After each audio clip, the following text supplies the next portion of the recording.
Happy Jayanti, Mama. Namo Ramana. We will be starting the Jayanti celebrations in 1 minute, please.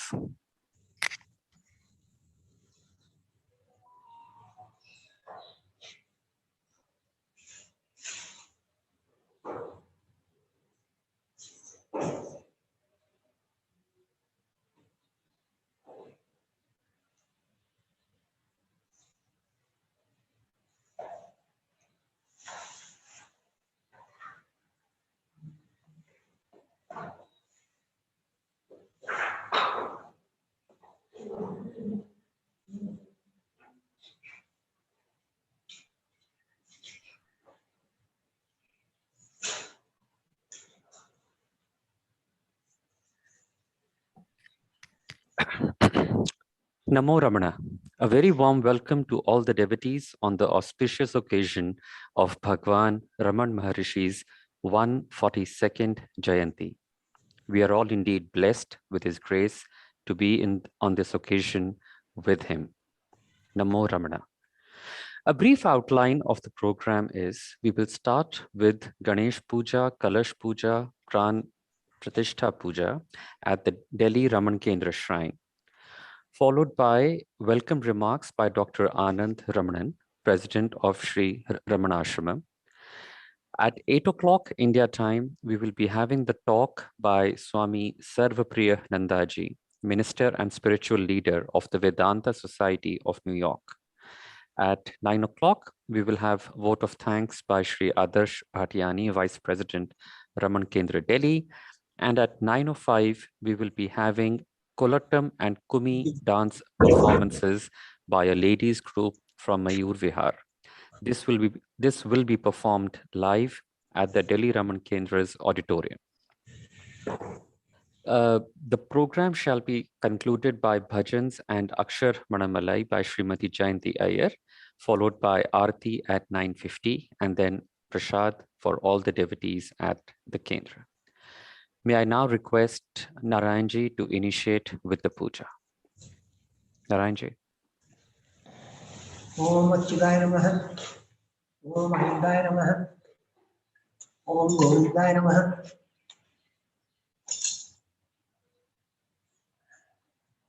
Shuklam Bharadaram Vishnum Shashivardhanam Chaturbhujam Prasannavadhanam Dhyaye Sarvavignomasante Ayamurta Samosardostu Mandono Kranando Ayamurta Samosardostu Tadeva Lagnam Salinam Tadeva Taravanam Chandravanam Tadeva Vidyavalam Devavalam Tadeva Lakshmi Padete Tengrim Smami Om Om Bhuva Om Suva Om Maha Om Jana Om Tava Om Satyam Om Tatsavadavavanyam Devasya Devi, Dio Yona Prachodayat, Omava Dutrisam Murmusaram, Mamopata, Samasta, Durga, Shadvarasi, Paramesa Chitam, Krishamanasya Karmana, Nirvikan Prasachatam, Ado Vignesurukam Kasi, Vidya Miltulasi, Suram Chandavormo Devana, Vidya Novadevam Vishnunathura, Vansatayama, Devi Utram Gurdasanam, Agamatam to Devanam, Karnatam to Rakshasam. Kandaravam Karam Yadav Devdavanaranjanam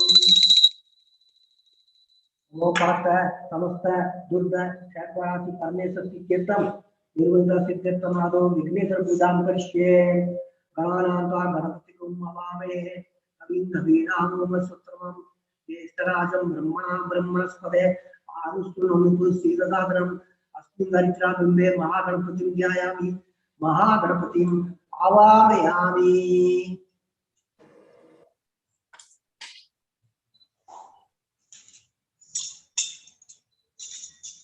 Om Mahaganapatiye Namah Asanam Samarpayami. Om Mahaganapatiye Namah Argyam Samarpayami. Om Mahaganapatiye Namah Padyam Samarpayami. Om Mahaganapatiye Namah Asmanyam Samarpayami. Om Mahaganapatiye Namah Ovasarikasthanam Samarpayami. Om Mahaganapatiye Namah Sarananandram Asmanyam Samarpayami. Om Mahaganapatiye Namah Vastradatam Aksharam Samarpayami. Om Mahaganapatiye Namah Yigno Vidatam Akshadam Samarpayami. Om Mahaganapatiye Namah Gandhan Dharayami Samarpayami.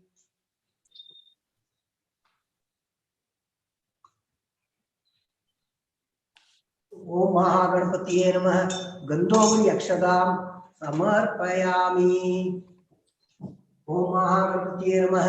अलंकरणार्थम् अक्षतां समर्पयामि। ओम महागणपतिये नमः। हरिद्रा कुंकुमं समर्पयामि।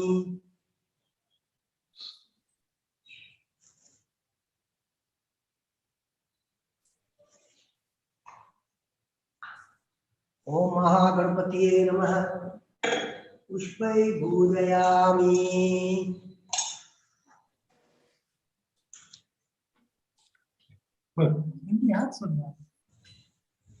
ओम सूर्याय नमः। ओम एकदंताय नमः। ओम कपिलाय नमः। ओम गजकर्णकाय नमः। ओम लंबोदराय नमः। ओम विघटाय नमः। ओम विघ्नराजाय नमः। ओम विनायकाय नमः। ओम धूमकेतवे नमः।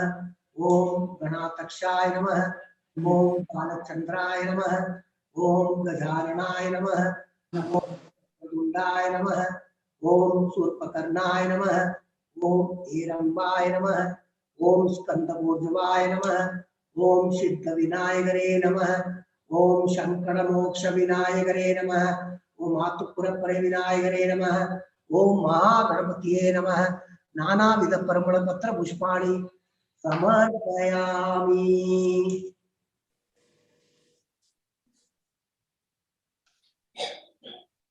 धूपार्थं समर्पयामि।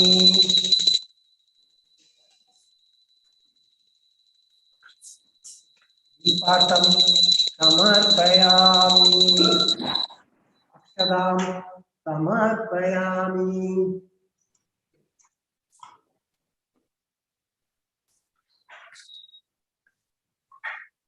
ओम भूर्भुवस्वः तत्सवितुर्वरेण्यं भर्गो देवस्य धीमहि धियो यो न प्रचोदयात्।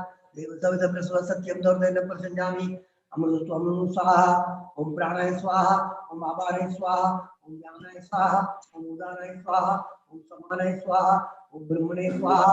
महागणपतिये नमः। महागणपतिये नमः। महागणपतिये नमः। उडगड्डबेल्लं कदलीपळ निवेद्यं समर्पयामि। मध्ये मध्ये पानीयं समर्पयामि। अमृतोपचारं समर्पयामि। कर्पूरं समर्पयामि।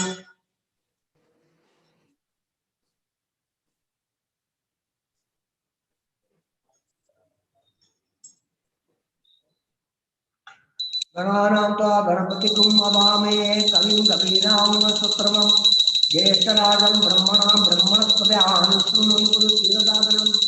महागणपतिये नमः। महागणपतिये नमः। महागणपतिये नमः। पूरं समर्पयामि। नीराजनं समर्पयामि। नीराजनानन्तरम् आसमनीयं समर्पयामि। ओम हरि ओम हरि ओम। ओम प्राणाय स्वाहा। ओम अपानाय स्वाहा। ओम ज्ञानाय स्वाहा। ओम उदानाय स्वाहा। ओम समानाय स्वाहा। ओम ब्रह्मणे स्वाहा। महागणपतिये नमः। महागणपतिये नमः। महागणपतिये नमः।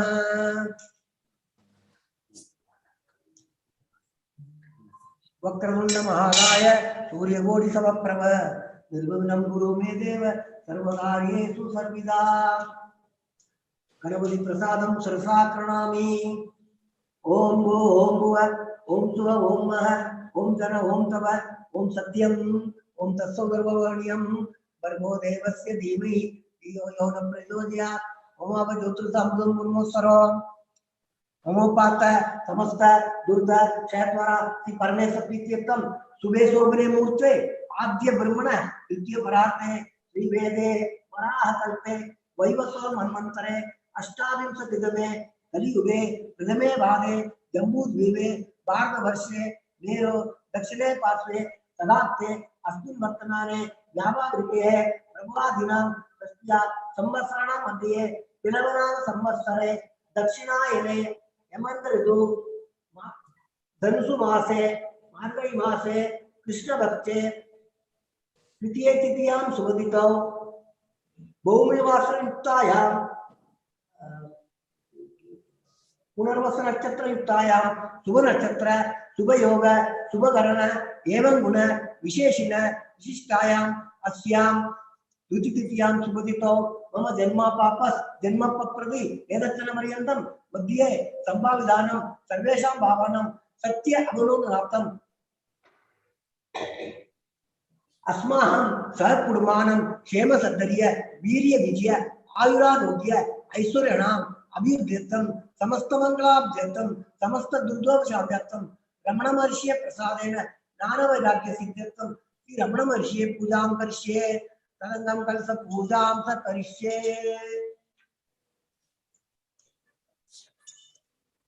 विघ्नेश्वरं यथास्थानं प्रतिष्ठापयामि शोभनार्थे क्षेमाय पुनरागमनाय च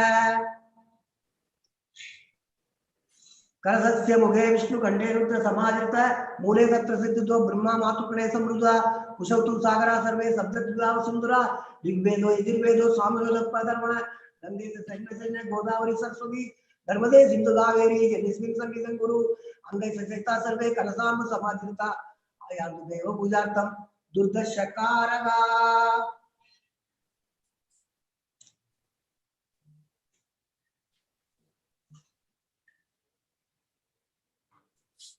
पूरा सागरोत्पन्नो विष्णु विष्णु करे देवे से पूजिते बलिए पांजने नमोस्तुते देवो देवालय प्रोक्तो जीवो देव स्नान अंजान निर्माल्यम सोयाम भवने पूजयेत् ओम सकल गुणात्म शक्तियुक्ताय योग पीडात्मने नमः आधार शक्तिये नमः मूल प्रकृतिये नमः आदिवराय नमः आदिगुरुमाय नमः नवग्रह देवताभ्यो दश दिक्पालेभ्यो नमः गुरु ब्रह्मा गुरु विष्णु गुरुदेवो महेश्वरः गुरु साक्षात् परब्रह्म तस्मै श्री गुरवे नमः ओम अस्य श्री प्राण प्रतिष्ठा मंगस्य ब्रह्मा विष्णु महेश्वरा ऋषि के सामदर्वाणी संतांसी सकल सिद्धि सम्मारकारिणी प्राण शक्ति परादेवता आम बीजम हरिम शक्ति रोम कीरगम प्राण प्रतिष्ठापने विनियोग आम अंगुष्ठाभ्यां नमः हरिम दर्जनेभ्यां नमः रोम मध्यमाभ्यां नमः आमनाभ्याभ्यां नमः हरिम अनिष्टिकाभ्यां नमः रोम करल प्रतिष्ठाभ्यां नमः आम हृदयाय नमः हरिम शिरसे स्वाहा रोम शिगाय वसट आम कौसायम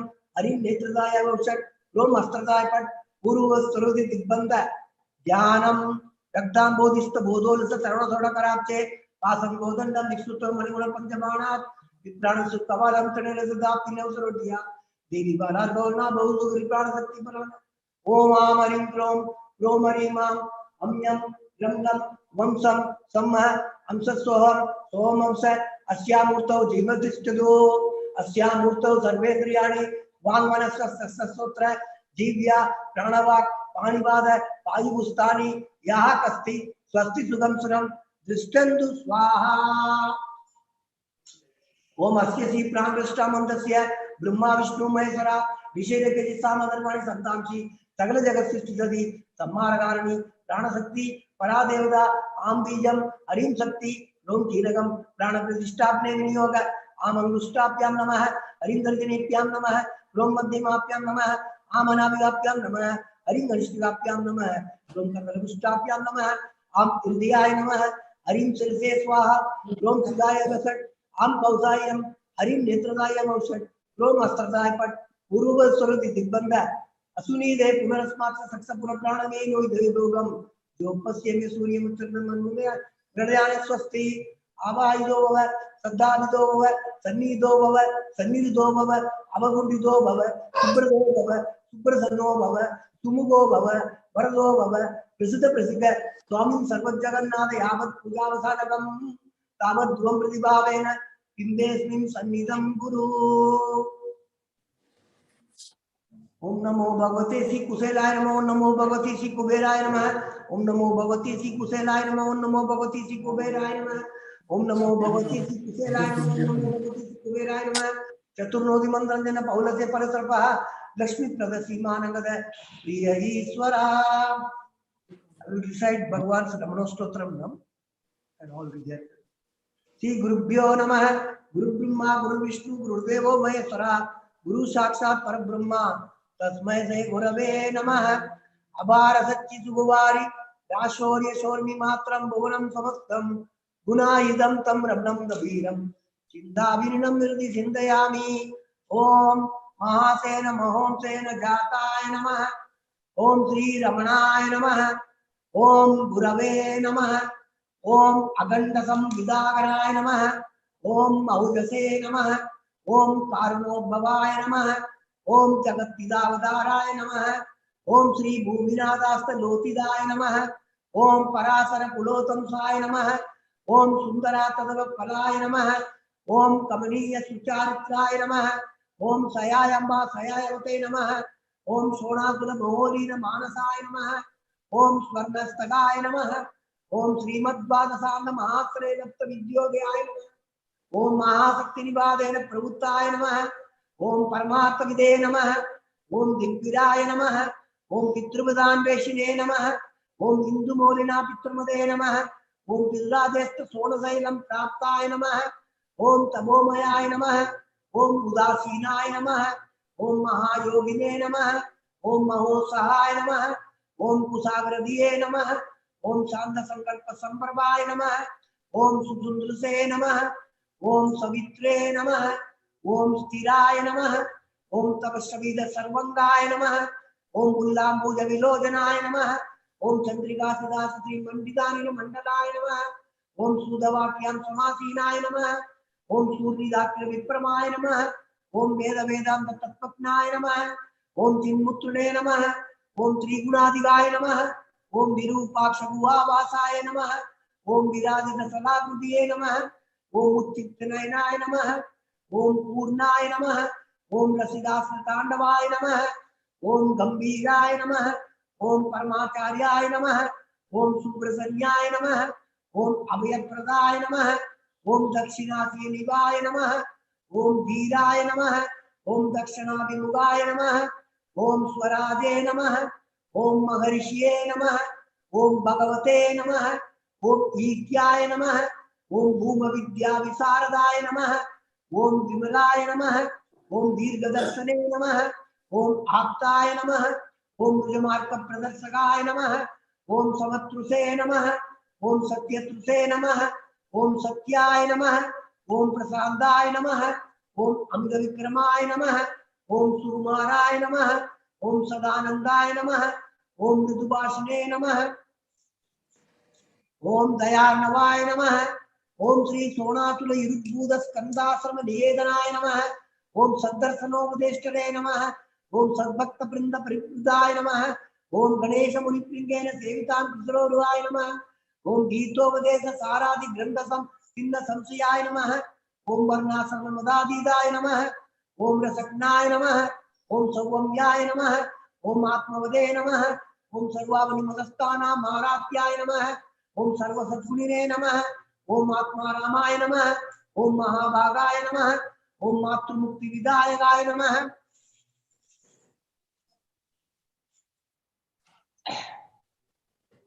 ओम विरदाय नमः। ओम विनुदाय नमः। ओम विप्राय नमः। ओम मुनीन्द्राय नमः। ओम भावगोज्वलाय नमः। ओम दर्शनादक सम्माने नमः। ओम मौनेन स्वप्न बोधकाय नमः। ओम विचांति करसानित्याय नमः। ओम प्रणाबंध मोचकाय नमः। ओम अंधस्मिर चंडांसवे नमः। ओम संसारारंभ कारकाय नमः। ओम सोनादि दिष्टरे नमः। ओम आर्त विद्या प्रकाशकाय नमः। ओम अविच्युत निज प्रज्ञाय नमः। ओम नैसर्गिक महातपसे नमः। ओम कमंडलुधराय नमः। ओम सुब्रगवीर वसनाय नमः। ओम गुहाय नमः। ओम दंडमाणिये नमः। ओम कृपापूर्णाय नमः। ओम पवरोग पिशक्वराय नमः। ओम स्कंदाय नमः। ओम देवतमाय नमः। ओम अमर्त्याय नमः। ओम सेनानिये नमः। ओम पुरुषोत्तमाय नमः। ओम नमो भगवते श्री अरुणाचल श्री रमणाय नमः। ओम नमो भगवते श्री अरुणाचल श्री रमणाय नमः। ओम नमो भगवते श्री अरुणाचल श्री रमणाय नमः। ओम नमो भगवते श्री कार्तिकाय नमः। ओम नमो भगवते श्री मुरुगाय नमः। ओम नमो भगवते श्री वल्ली देवाय नमः। ओम नमो भगवते श्री सुब्रमण्याय नमः। ओम नमो भगवते श्री स्वामीनाथाय नमः। ओम नमो भगवते श्री दक्षिणामूर्तये नमः। ओम नमो भगवते श्री नटराजरे नमः। ओम नमो भगवते श्री भैरवरे नमः। ओम नमो भगवते श्री नंदीमहेश्वराय नमः। ओम नमो भगवते श्री शिव पार्वतीये नमः। हरि ओम हरि ओम Hari Om, Hari Om, Hari Om, Hari Om, Hari Om.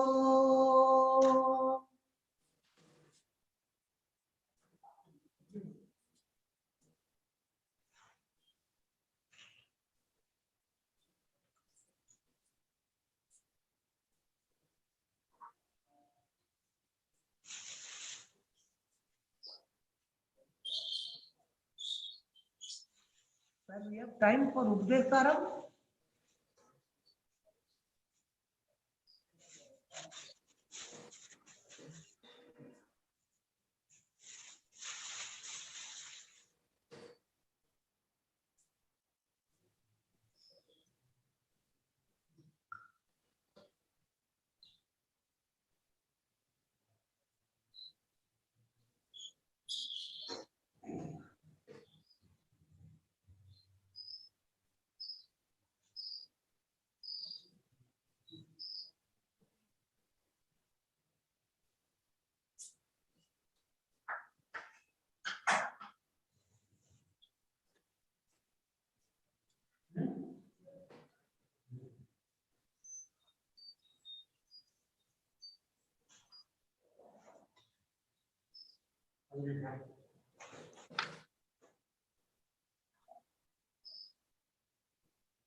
Namo Ramana.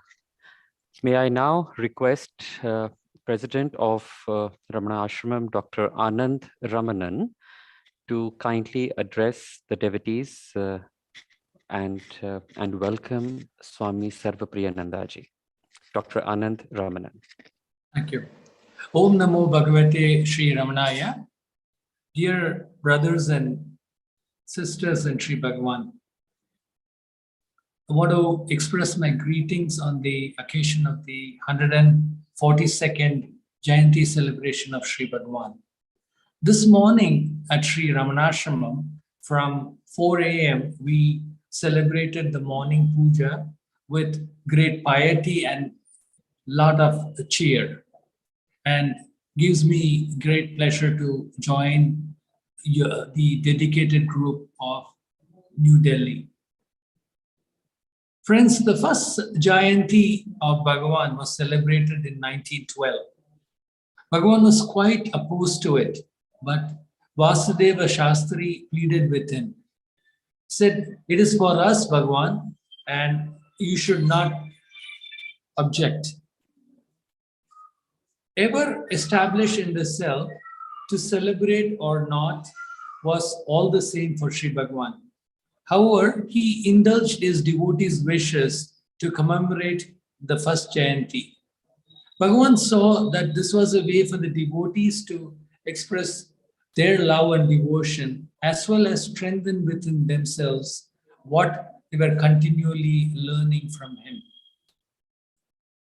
Well, from the perspective of the devotees, it was an occasion to celebrate their rebirth in Sri Bhagavan, to escape the scourges of birth and death, to achieve a deathless state. So the festival became a tradition. Sri Ramana sat outside on his couch or on a podium decorated with flowers. Music was played, poems were read in different languages to honor him, and a festival meal was served. And this was an occasion for devotees from many parts of the country and from the world to join together. It was usual at the ashram to compose poems in honor of Bhagavan or release books for Jayanti every year. I'd like to just mention a few examples. In 1912, Ishwara Swami requested Sri Bhagavan to compose 2 verses on this occasion. And Bhagavan composed a very poignant poetry, which are very significant. Number 1, he says, "You who intend to celebrate the birthday, first ascertain as to whence you were born. The day that we attain a place in that everlasting life, which is beyond the reach of births and deaths, is our real birthday." 2, even on these birthdays that occur once a year, we ought to lament that we have got this body and fallen into this world. Instead, we celebrate the event with a feast. To rejoice over it is like decorating a corpse. Wisdom consists in realizing the self and getting observed therein. Now, Major Chadwick, a long-standing devotee of Bhagavan, he gave a good rejoinder to this Bhagavan's verses in 1941. And I quote him. He says, "You tell me not to celebrate the day when I was born. Seeing it led me to thy feet, why therefore should I mourn?" Second verse, "Births in the past were filled with woe, but this one's free from pain. For having thee, I surely know that freedom I will attain."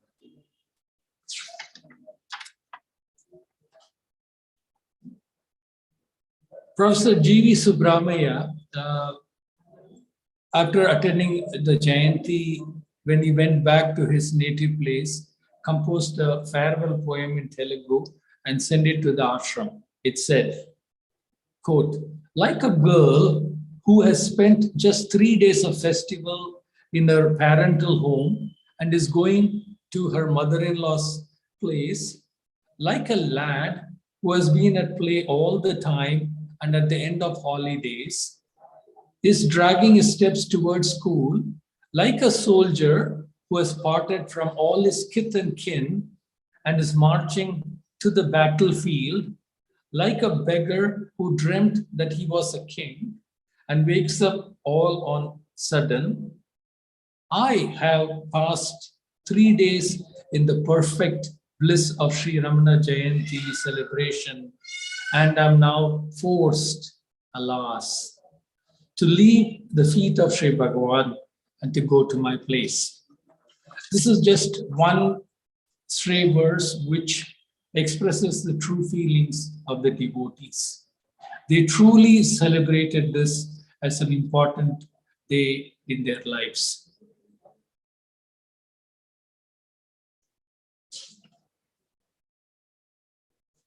Now, I like to make a small announcement. This year, on the occasion of Jayanti, we are releasing the Parayana app on Android phone for all the devotees.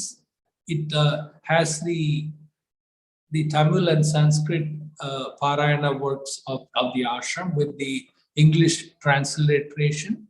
And please feel free to download the app and benefit from this. As you know, Parayanas are a very important part of the function in the ashram, and these have been composed by Sri Bhagavan.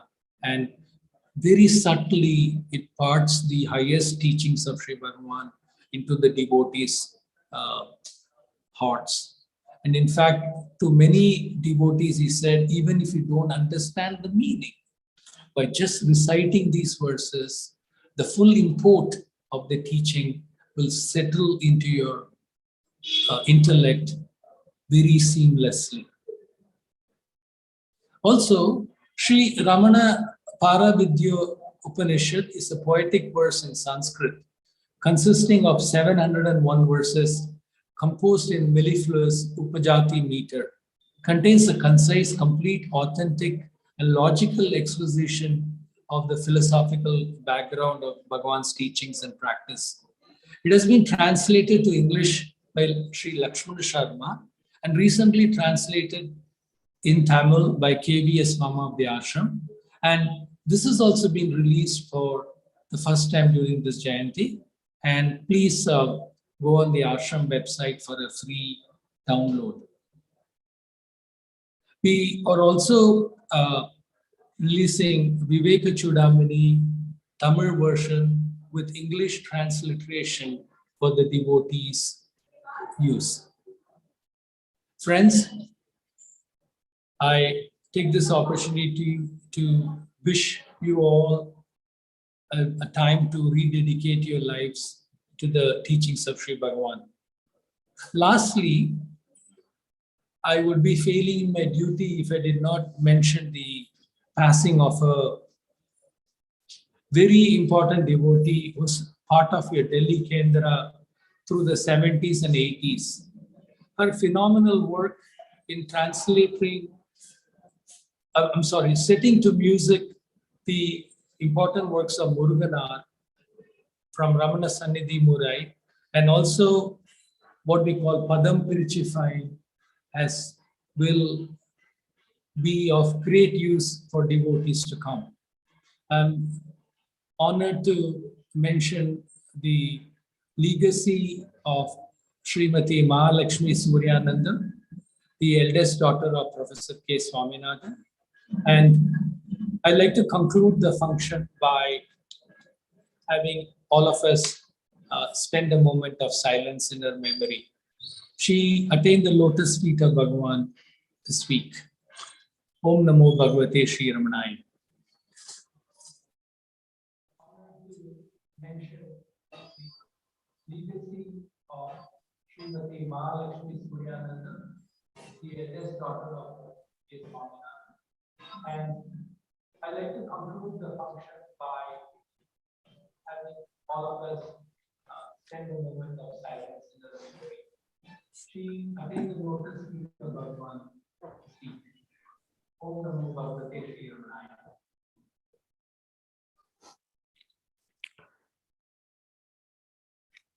Many thanks, Dr. Anand Ramanan.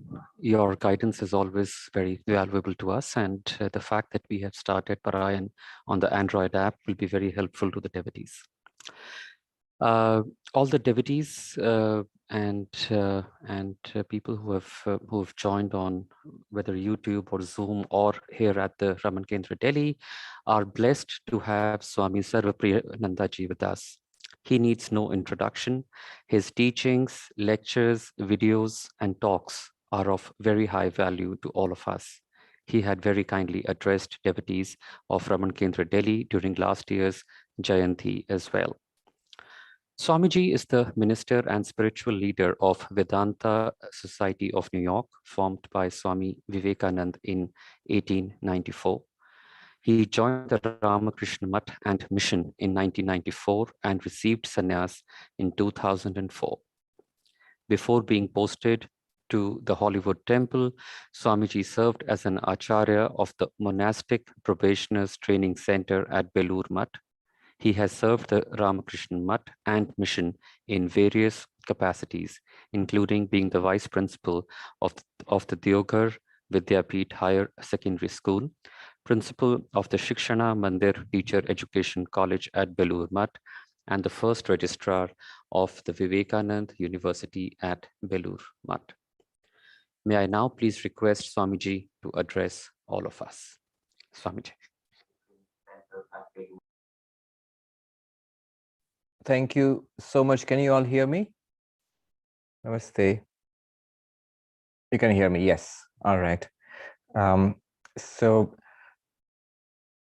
before I start, could I request a few, I can see Adarsh Kumarji and some others are there.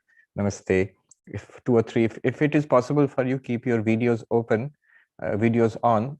Not all, just 2 or 3 people will be enough, so that I have some live faces to see. Then I feel inspired to talk.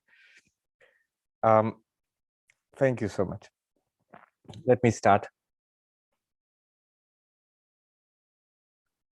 Om Asato Ma Sadgamaya Tamaso Ma Jyotirgamaya Mrityurma Amritam Gamaya Om Shanti Shanti Shanti. Om, lead us from the unreal to the real, lead us from darkness unto light, lead us from death to immortality. Om, peace, peace, peace.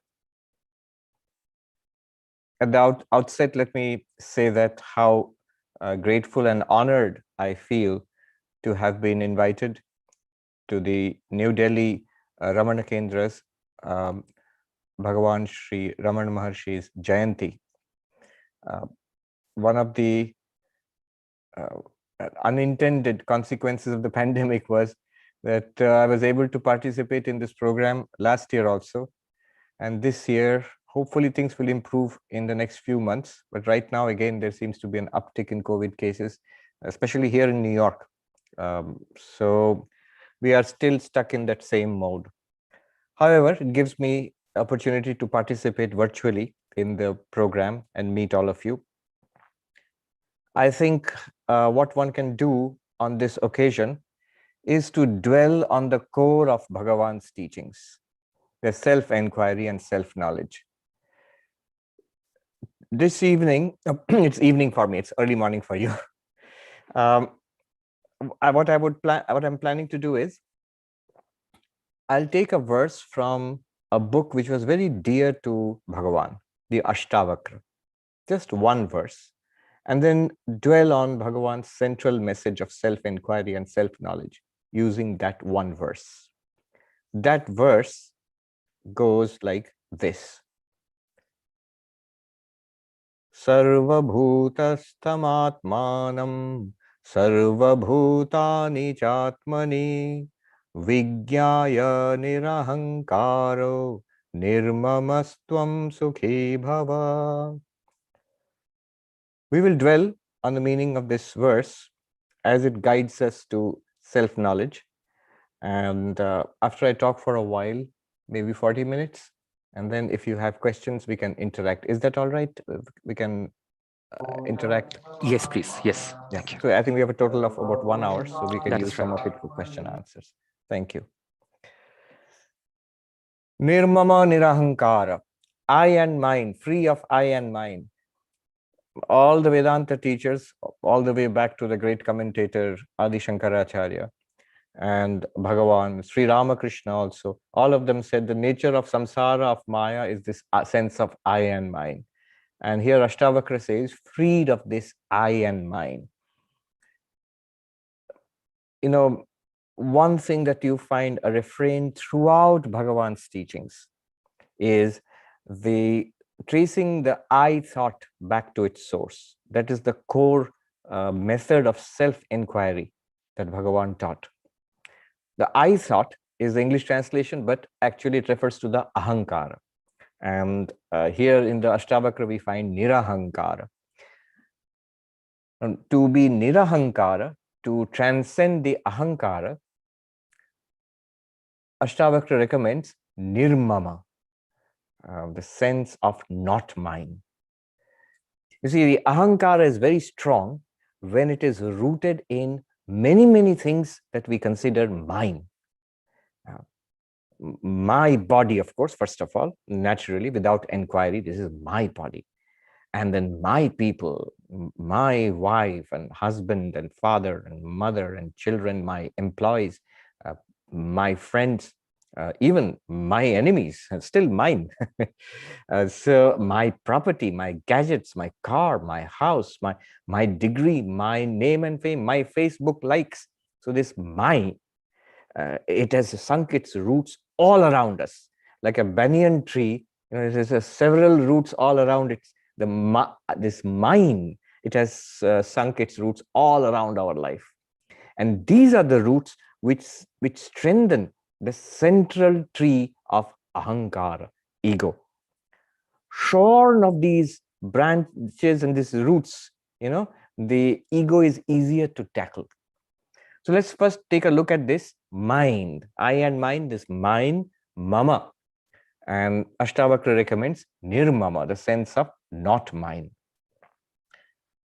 One way of getting this sense of not mine is, if you look at the word mama, then there is this, in Sanskrit, whenever we salute a deity or a guru or an enlightened one, we say namaha. Salutation means namaha. The Sanskrit word namaha means salutations. Now, interestingly, the philosopher Arindam Chakravarti, who is who teaches Indian philosophy at the University of Hawaii, he loves to play on these words. So he said, namaha, if you actually investigate it, the original meaning would be na mama, not mine, which is a beautiful insight. This is, you go further back to the earliest usage in the karma kanda of the Vedas, where ritualistically you would pour offerings, ghee and other offerings into the sacrificial fire which was lit, and you would say, idam namama, idam indraya swaha. This is not for me. This is not mine. This is for the deity Indra. I offer it to the deity Indra. Na mama, not mine. That becomes namaha. So the central idea of namaha is actually transcending this sense of mine. This what Ashtavakra says nirmama, that one way of doing that is namaha. The entirety of the devotional approach, the bhakti approach, is a way of offering up everything that we consider to be ours to God, in whichever form you worship, as Shiva, Vishnu, in whichever form, whichever religion, in whatever your mode of worship. If you are fortunate enough to have faith in God, one way of overcoming this binding, this being rooted in samsara, this sense of mama, it also includes not only my property, my money, and my degrees and achievements and job, but also my problems, my illnesses, my frustrations, my anger, my guilt, my negativities, mine. You weaken this by offering it up, positive and negative, the good and the bad, the past and the present and the future, that which is close to us and that which is far away from us, which is physically there, which is only mentally there. All of it, if we continuously offer it up to the Lord, to my beloved Shiva or Vishnu or Krishna or Rama, whichever way we offer it up, that is one way. You will, the first reaction would be a feeling of relief, a feeling of lightness. It's not physically that you're being asked to throw out things from your house, come out of your social media accounts and all. That might be a good idea, but this is not meant physically. What is meant is internally offering it up to God, and that is an acknowledgement that actually it belongs to God. Actually, all of this, whatever we experience in the world, including these bodies, all of it actually belongs to God. Which of it belongs to us? There's this joke about, a scientist comes to a priest and says that we have discovered the source of life. We have discovered how to make life in the laboratory. So if God did not make life, we can make life. What is God? We can also make life. And the priest says, really? Show me how you can make life. We'll come to the laboratory. And they go to the laboratory. And the scientist says, first you take a little bit of earth, the soil, you take a little bit of soil and earth. And the priest says, get your own earth. See, even the earth is made by God. So whatever you start with, it belongs to God. It's made by God. Think about that which is most obvious to us, that these things are mine. My husband, wife, children, father, mother, my possessions, my wealth, my degrees, my achievements. Notice one thing about them. They are all temporary. They are all transient. They are all passing. They come, they stay for some time, and they disappear. We cannot hold on to any one of these. None of them. They are flowing in the stream of time. And at a certain time, we are all flowing together in the stream. That's why it seems that this much is mine. But none of it is. It flowed in from somewhere, and it will flow away from us. Between the eternal and the non-eternal, there can be no relationship. I'm just quoting a sadhu, a remarkable sadhu who used to live on the bank of the Ganga in Sannyasashram, in Rishikesh, Swargashram, Rishikesh. He was the very well-known sadhu who lived in the Gita Bhavan there, Ram Sukdas ji. He says, in Hindi, I will translate, Nitya और अनित्य में कोई रिश्ता नहीं होता है, कोई नाता नहीं होता है, कोई संपर्क नहीं होता है. Between the eternal and the non-eternal, there can be no relationship. That means you, the eternal self, the Atman, between you and anything else in the world, people in the world, possessions in the world, in this body also, all of these are non-eternal. Even our thoughts in the mind, they're all non-eternal. They're there for some time and then they are not there anymore. If they are non-eternal, and you are the eternal Atman, if Vedanta is at all true, then if it's eternal Atman, between you and all of these things, there can be no relationship. What a stunning thing to say. Our whole samsara is built on these relationships. Relationships fundamentally, first of all, with my own body. That it is my body. And here Ram Sukdas ji says, between the eternal and the non-eternal, there can be no relationship. When I say mine, I'm telling a lie. I'm first of all telling a lie to myself. But we feel, this body is mine. Surely, if nothing else, other things come and go, but this body is mine. As far as I remember, this body is mine. It responds to my commands and it is my body. This much is at least true. Even that is not true. One sadhu jokingly said, you think it's your own body. तो कागज दिखाइए आपका, कहाँ लिखा है आपका, ये आपका शरीर है. Show us the papers. In America here, if the police stop you in the car, they'll first of all ask, show me license and registration. You have to show the papers that this car belongs to you. Similarly, if the police stop you, show me the papers that this body belongs to you. You can't show. How do I, where is it said that this body belongs to me? And then this sadhu also further said कि कोई आपको दिया है, तोहफा दिया है. Has somebody given this body as a gift? Do you ever remember that somebody is coming to you, the Atma, and said, here is the body, I give it to you as a gift? We have no such memory.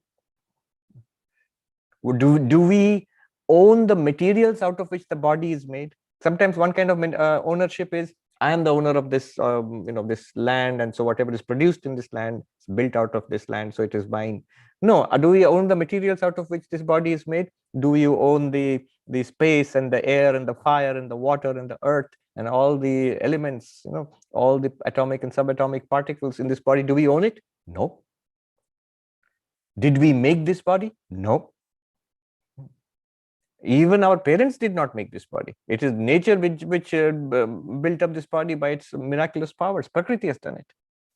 So we don't own the material. We did not build up this body. Nobody gave it to us. We have no documentary proof that it is my body.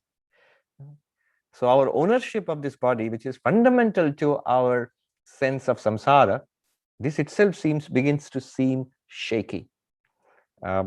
We say, but at least it responds to us. I am in control of the body. Does it? How little of the activities of the body respond to us?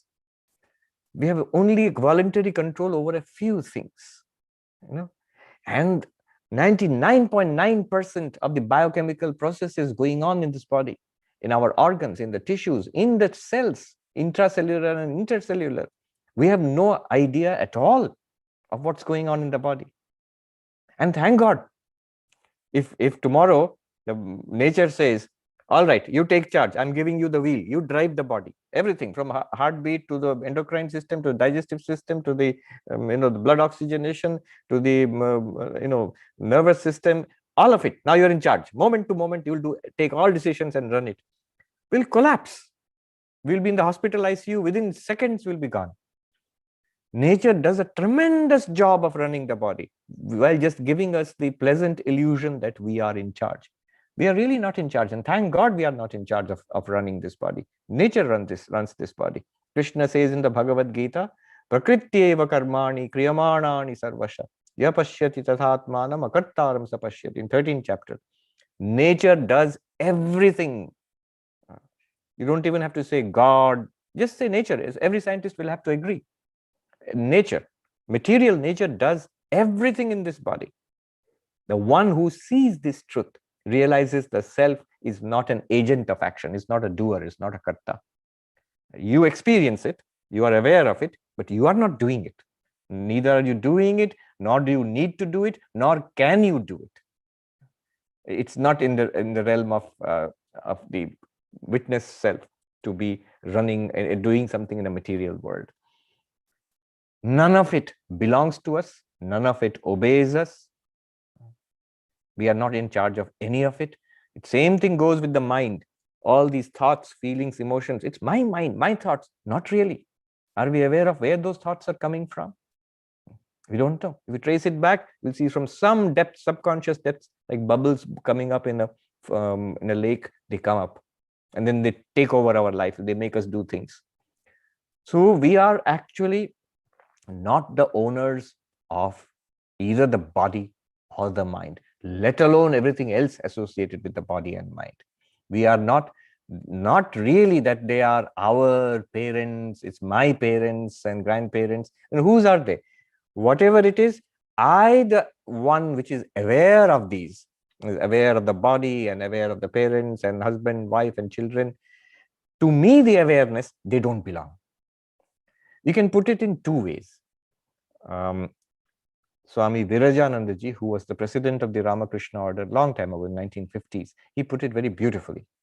He said, to me, the awareness, the entire universe, including the body and the mind, is presented at once. So either I am all of it or I am none of it.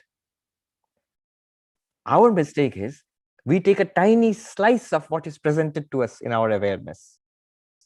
This body and this mind, which is most intimate to me, I am this much. And beyond this skin, not me, other. So mama, this is mine. Whatever is related to this body, possessions, people, that is mine also. But others, not mine. And not only that, I treat everything else as other. And out of that, whatever I find pleasant, I try to make it mine. This much also is not mine. I have this delusion, which is the basis of samsara, that this much is mine. Tomorrow, that also will be mine. I'm quoting Bhagavad Gita. Krishna says, what are the characteristics of Asuri Sampad, the demoniacal, of Rakshasas, demons, the qualities of demons? We'll be stunned to see what are the qualities. One quality says, this much wealth is mine today. That much will be more, that will also be mine tomorrow. Whose quality? So, very ambitious, good Wall Street trader, that kind of person, ambitious, rich person wants to be richer. Krishna says this is the quality of an asura, of a demon. First of all, this also is not yours, and that also can never be yours. It all belongs to Bhagavan, belongs to nature, whatever it is. Na mama. As we get this feeling that all of these are not mine, I'm aware of them, but they are not realities which belong to me. Then when I go step back and look at the sense of I, whose? Mine. Who is this mine? I, the sense of ego, the sense of ahankara. Now this ego has its supporters, its bodyguards have been removed. It got fat and powerful on all these possessions and all these relationships. Now we have cut away at them in our understanding. not physically, in our understanding, we say that not mine, then the ahankara becomes thinner. Now we investigate the ahankara.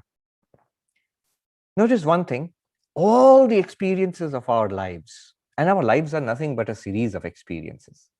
If we think about it, what is my life or your life or anybody's life? A series of experiences. We hear things, we see things, we smell, taste, touch, we think about things, we do things, and we speak, we walk, we talk, we read, study, we work, we enjoy, we suffer, we remember, we forget. These are all, they can be put under one umbrella term, experience. And in all of these things, notice one remarkable fact, that we are aware, we are conscious. Without consciousness, without awareness, I'm using them interchangeably. Consciousness, awareness, Chaitanya, Chit, I'm using, Samvit, Bodha, I'm using interchangeably. Without this awareness, we have no life at all. Because without awareness, experience is not possible. Whatever you are seeing right now, whatever you're seeing on the screen, and you look around your room, whatever you're seeing, you are aware. The things which you see keep changing. Before the program started, you saw something else. Last night you saw something else. The day before you saw something else. And we will see many more things. But all throughout you are aware. We hear so many things. We smell, taste, touch. All of these things are there. All of these experiences are there because we are aware. Awareness is constant. The objects of perception keep changing. And our perceptual experiences keep changing. But awareness is constant and the same. Look at our internal experiences, not just external, internal thoughts, emotions, desires, memories. All of them, as thoughts come and go, awareness is there. Just think two thoughts, one after another. I'll give you a sample. Think ABCD, think 1, 2, 3, 4. Two thoughts. The thoughts are different. ABCD is one thought, 1, 2, 3, 4 is one thought. The thought came and the thought went. They're limited in time, they're different from each other, but when you thought 1, 2, 3, 4, when you thought ABCD, you were aware. When you thought 1, 2, 3, 4, you were aware. Awareness was constant. Did the awareness change when ABCD you thought and 1, 2, 3, 4 you thought? Did the two different awarenesses? No. But awareness was constant. Where am I going with all this? This constant awareness lights up all our experiences, not just in waking. Little while earlier, we were all sleeping, and deep asleep, dreaming probably. In dreams also, this external world is not, you're not aware of it. Even that you're on the bed and sleeping, you're not aware of it, but you are aware of the dreams. Awareness continues in the dreams. And Vedanta says, even in deep sleep, when the mind shuts down, there are no specific experiences. There is a uniform blankness, nothingness. Even the idea that I am in deep sleep is also not there. In deep sleep also, that blankness is revealed by awareness. Look, this is the amazing thing about awareness. It reveals the activities of the mind. It reveals the activities of the senses and gives us the series of experiences we call our daily lives. It also reveals the activities in the dreams.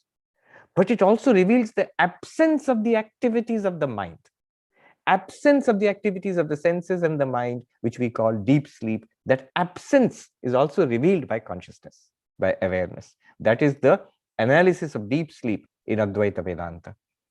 Whether it is deep sleep, whether it is anesthesia, coma, when there are no particular experiences, a blankness, that blankness is also revealed by awareness. Awareness is constant. What is your point? If awareness is constant, even this ego, aham, I, this is also revealed by awareness. A simple fact, I am talking. The talking is revealed by awareness. Sound of my words is revealed by awareness. But the fact that I feel I am talking, that I is also revealed by awareness. Then which is the real I? Is it the thought I or the awareness which is illumining that thought I? Vedanta gives us a very interesting insight here. I am not I. Or in Sanskrit, I, the real I, am not the I thought, in Bhagavan's words. The real I is not the ahankara. Now you see, we have all sung Shankaracharya's beautiful hymn, Chidananda Rupaha Shivoham Shivoham. But the first line of that, Manobadhyahankara Chittani Naham. How do you translate that? Mind, intellect, memory, ego, not I. I am not the mind, I am not the intellect, I am not the memory. So these activities, I am awareness, I am aware of these activities, but I am not any of them. But then he says, ahankara na aham. If you translate it, it seems very paradoxical. Ahankara means I, ego. If you translate it into English, na aham. I am not I. So he's distinguishing the very first sentence, the very first line of the Nirvana Shatakam. Shankaracharya is saying, real you is not that I thought, the ego, which runs our lives. We are totally identified with the ego. I'm talking, I'm thinking, I'm happy, I'm sad. Who is that I? Ego. If I'm not the ego, then what am I? Clearly, I'm the awareness. In every experience, I'm the awareness. So when the ego experience comes, I'm still the awareness. I am not the ego. Ashtavakra says, Nirahankara. Nirahankara. This is a great thing to understand. In day-to-day life, our whole samsara is dominated by ahankara and mama. Aham, mama, I and mine. When we step back, I am the awareness in which appears the I and mine. Then I am not so much dominated by the I and mine.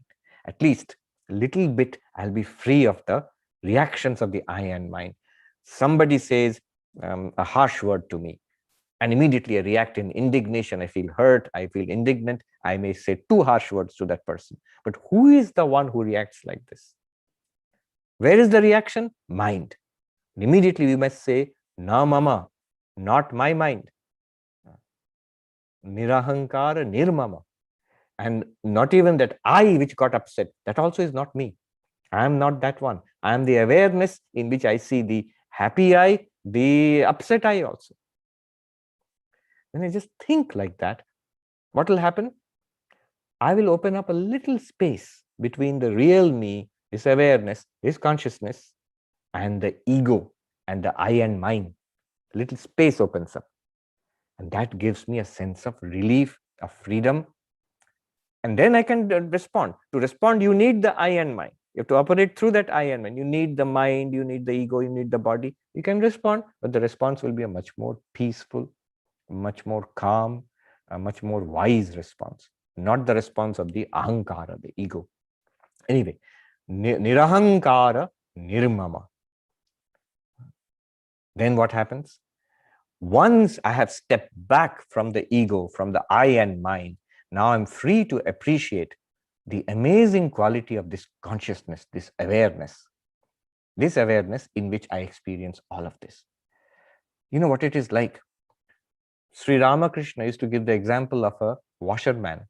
So in India, the traditional washerman, he would take our clothes and take it to the river bed, and then he would clean it and wash it, and he would scrub it with a rock. So when the washerman, he found a strange rock, a shiny rock. It's a diamond actually, but he was a poor illiterate washerman. He had never seen a diamond. He didn't know what it was. And he took the diamond and he used it for scrubbing dirty clothes. And we are like that washerman. The diamond is with us. That thing which can remove all our problems is always with us. And what are we using it for? We are aware of it also, but we don't know its value. We don't know what it is. We are using it for thinking, willing, doing, remembering, forgetting, hating, loving, suffering, enjoying, desiring, getting frustrated, being afraid of old age, disease, death. I'm using it for seeing, hearing, smelling, tasting, touching. All the activities which are done with the help of consciousness, illumined by awareness. This awareness, this consciousness is the diamond all of us have. This is our real nature, not body. You're in serious trouble if you hang on to the body. It's going to get older. It's going to get troublesome. And one day it's going to go. You will still be there. So not even mind, but this diamond is this awareness. Then this washerman, what he did was, luckily he went and asked his friend who was a vegetable seller and said, this is a strange stone. Do you think it's valuable? The vegetable seller also didn't know much. He said, it seems valuable. I can give you 10 rupees for it. Luckily, the washerman hung on to that stone, the diamond, and he went to somebody and somebody else sent him to elsewhere. Finally, he went to a diamond merchant. Diamond merchant said, my friend, this is the most magnificent diamond that I have seen. What is a diamond? Oh, this diamond is worth crores of rupees. And he got the money for the diamond and all his wants were removed forever. That washerman had no more problems anymore. This is a story.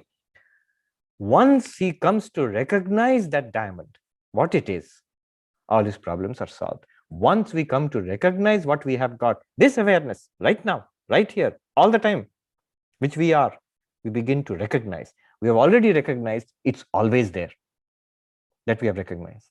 We have already recognized it's the most important thing in our lives. Why? Think about it. All that we do in our lives, all that we experience in our lives, all that we think, feel, imagine, even spirituality, all of it is possible because you're conscious. Right now, there is a lot of interest in consciousness studies. One of the leading scientists, Dr. Christoph Koch, he said in a book talk at Harvard Bookstore 1.5 years ago, he said, I'm firmly convinced consciousness is the most important thing in life. He gave a nice example. If you give me $1 billion and say that you will not be conscious, you'll be a billionaire, but you will not be conscious anymore. Will I accept it? No. If my eyes go away, I'll be blind, but I'm aware that I'm blind. If my ears don't work, I will need hearing aid, but I'm aware that I'm not hearing properly. If COVID comes and I lose my sense of smell and taste, I'll be aware that I've lost the sense of smell. I am there. Earlier I could see, now I cannot see, but I'm there. But if consciousness goes away, supposing, zero, nothing will be there. Our word, Sanskrit, they have a term for it in Indian philosophy. Jagad Andhya Prasanga. The result will be the blindness of the universe. Blindness of the universe means there will be no possibility of any experience without consciousness. So consciousness is always there. It is behind all our experiences. It makes our life possible. It's the most valuable thing in our lives. Now, one more question may come. So that which illumines all my experiences, my thoughts, feelings, emotions. So this is consciousness, yes. But there are so many people here. They also have thoughts, feelings, emotions. They also have their activities. So they also must be this consciousness, yes. So are there as many consciousnesses as there are people? Maybe as many consciousnesses as there are living sentient beings in this world? Billions of consciousnesses or one consciousness? Krishna answers this question to Arjuna in 13th chapter. He says, Kshetragyam chapi mam vidhi sarva kshetreshu bharata. O Arjuna, O Bharata, know me alone. Krishna says, know me alone to be the one consciousness in all beings. In the language used there, the one knower of the field in all fields. Each body is a field. This body and the sensory system is a field. And there, in each body, there is a knower of the field, Kshetragya. But how many Kshetragyas are there? Ultimately, I'm using words very carefully, ultimately, in the ultimate analysis, not in the conventional analysis, but in the ultimate analysis, there is only one consciousness, one Kshetragya in all beings. That's why Ashtavakra says, Sarva bhutastham atmanam. In all beings is the Atma. No, I am the Atma. Yes, you the Atma. Not only in this body, you are there in all beings. Every human being. What, in my father or mother also I am the same Atma? Yes. Why only father and mother? Go back 100 generations. You are the same consciousness. And in all beings who are living today, in all beings who will be, these beings who are living, dead, past, present, these are bodies. They are illumined by one consciousness. In all the minds, there's only one consciousness. Now this, straight away, Ashtavakra is saying, Sarva bhutastham atmanam, the one consciousness in all bodies. Again, there's a huge debate in ancient India about this. primarily between Advaita Vedanta and Sankhya. So Sankhya philosophy, which up to this point would agree that consciousness is the most fundamental thing, unchanging, it illumines all our activities. But it would say in every body and mind, there is a separate consciousness. So here I can see 27 people, including me, in this Zoom conversation. According to Sankhya, there will be 27 consciousnesses here. 27 bodies, 27 minds, 27 consciousnesses. Why 27 bodies? You can count. Why 27 minds? Just ask questions, take an opinion poll, you will get 27 different opinions. Clearly, there are 27 different minds, memories, personalities. And each one has separate consciousness. Now, Advaita Vedanta, Sankhya says to Advaita Vedanta, why do you say there is one consciousness? Says to Krishna, why do you say there is one consciousness? Advaita reverses this question and says, why do you say there are many consciousnesses? You see, bodies, there are many, we can count clearly. Minds, there are many. We can survey and we can infer that there are many minds in many bodies. But then why, apart from body and mind, without reference to the distinctions of body and mind, why would you say there are many consciousnesses? I think it was Heisenberg who said consciousness does not have a plural. Why do you say there are many consciousnesses? And the Sankhyan has many arguments. Let me give you 2 or 3 and we'll quickly dismiss them and go ahead. Suppose you want to say, no, consciousness is also different in each body and mind. Somebody might say, well, if all had the same consciousness, when one was born, all would be born. When one died, all would die. We can immediately respond, your birth and death are birth and death of the body. Where is the proof that consciousness was born with the birth of the body and died with the death of the body? It's a very profound question.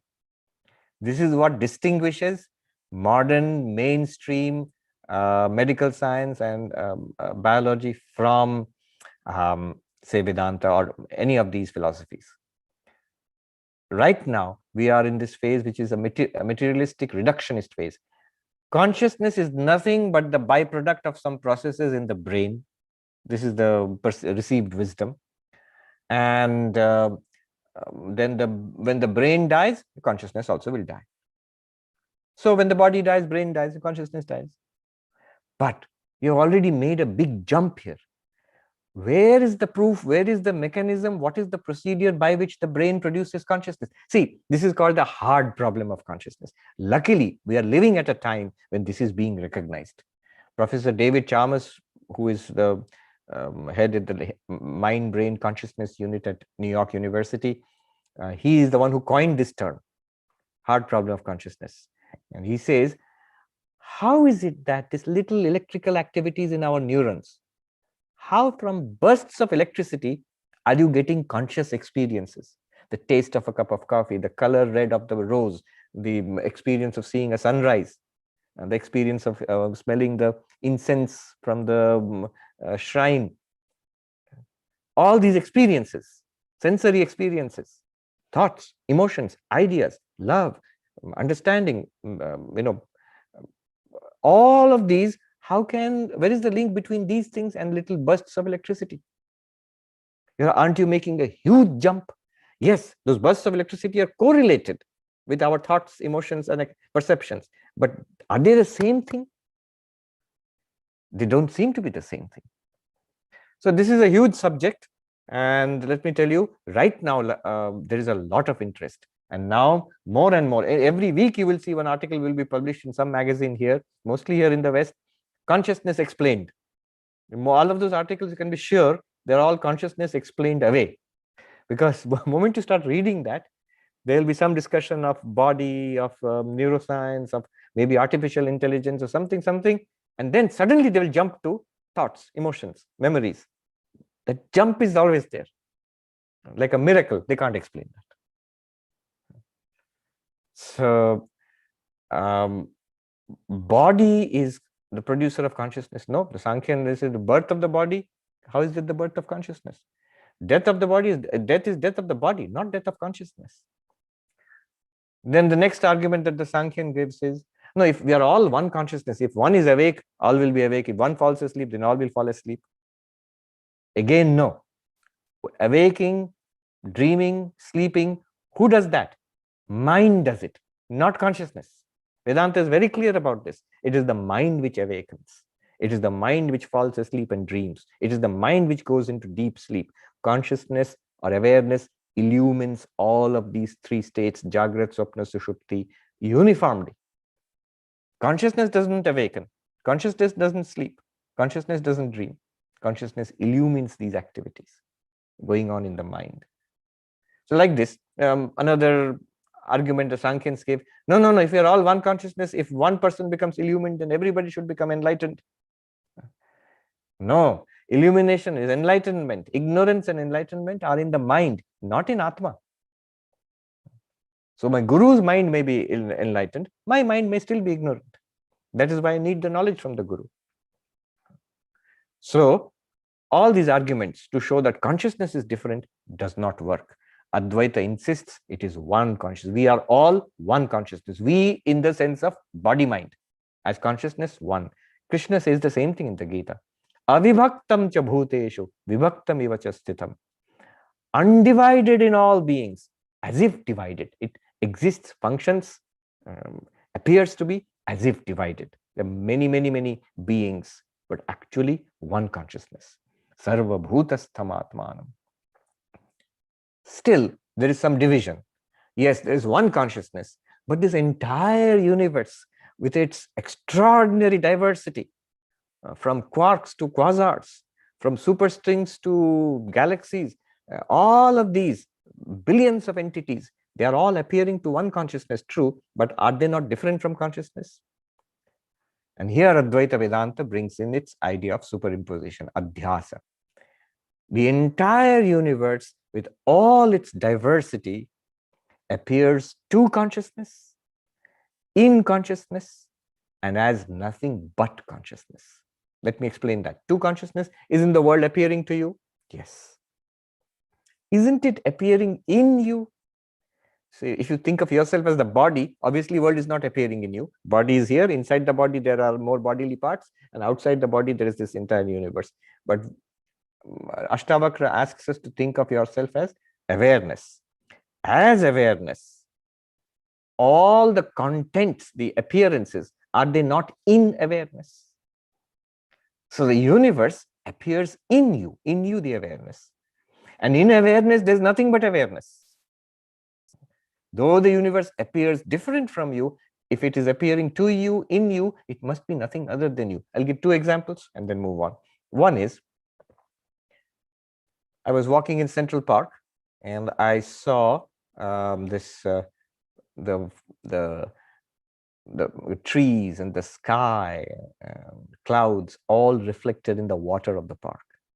If you look into the water, you will see a forest, you will see the sky, you will see clouds. But if you look closely, if you touch it, you will not find any trees there. You will not find the sky or clouds there, just water. In the water appears this display, the reflection. Now you forget the actual forest and sky above. Just look at the water and the reflection in it. Similarly, in consciousness, because of the power of Maya, appears this diverse universe. And yet, just as all the things in this water are not anything other than water, just water itself, appearing as this display in consciousness, whatever we experience as the universe is nothing other than consciousness. Example one. Second example is even more powerful. Gaudapada, Shankaracharya's guru's guru, uses this example, a dream example, to the hilt in the second chapter of his Mandukya Karika.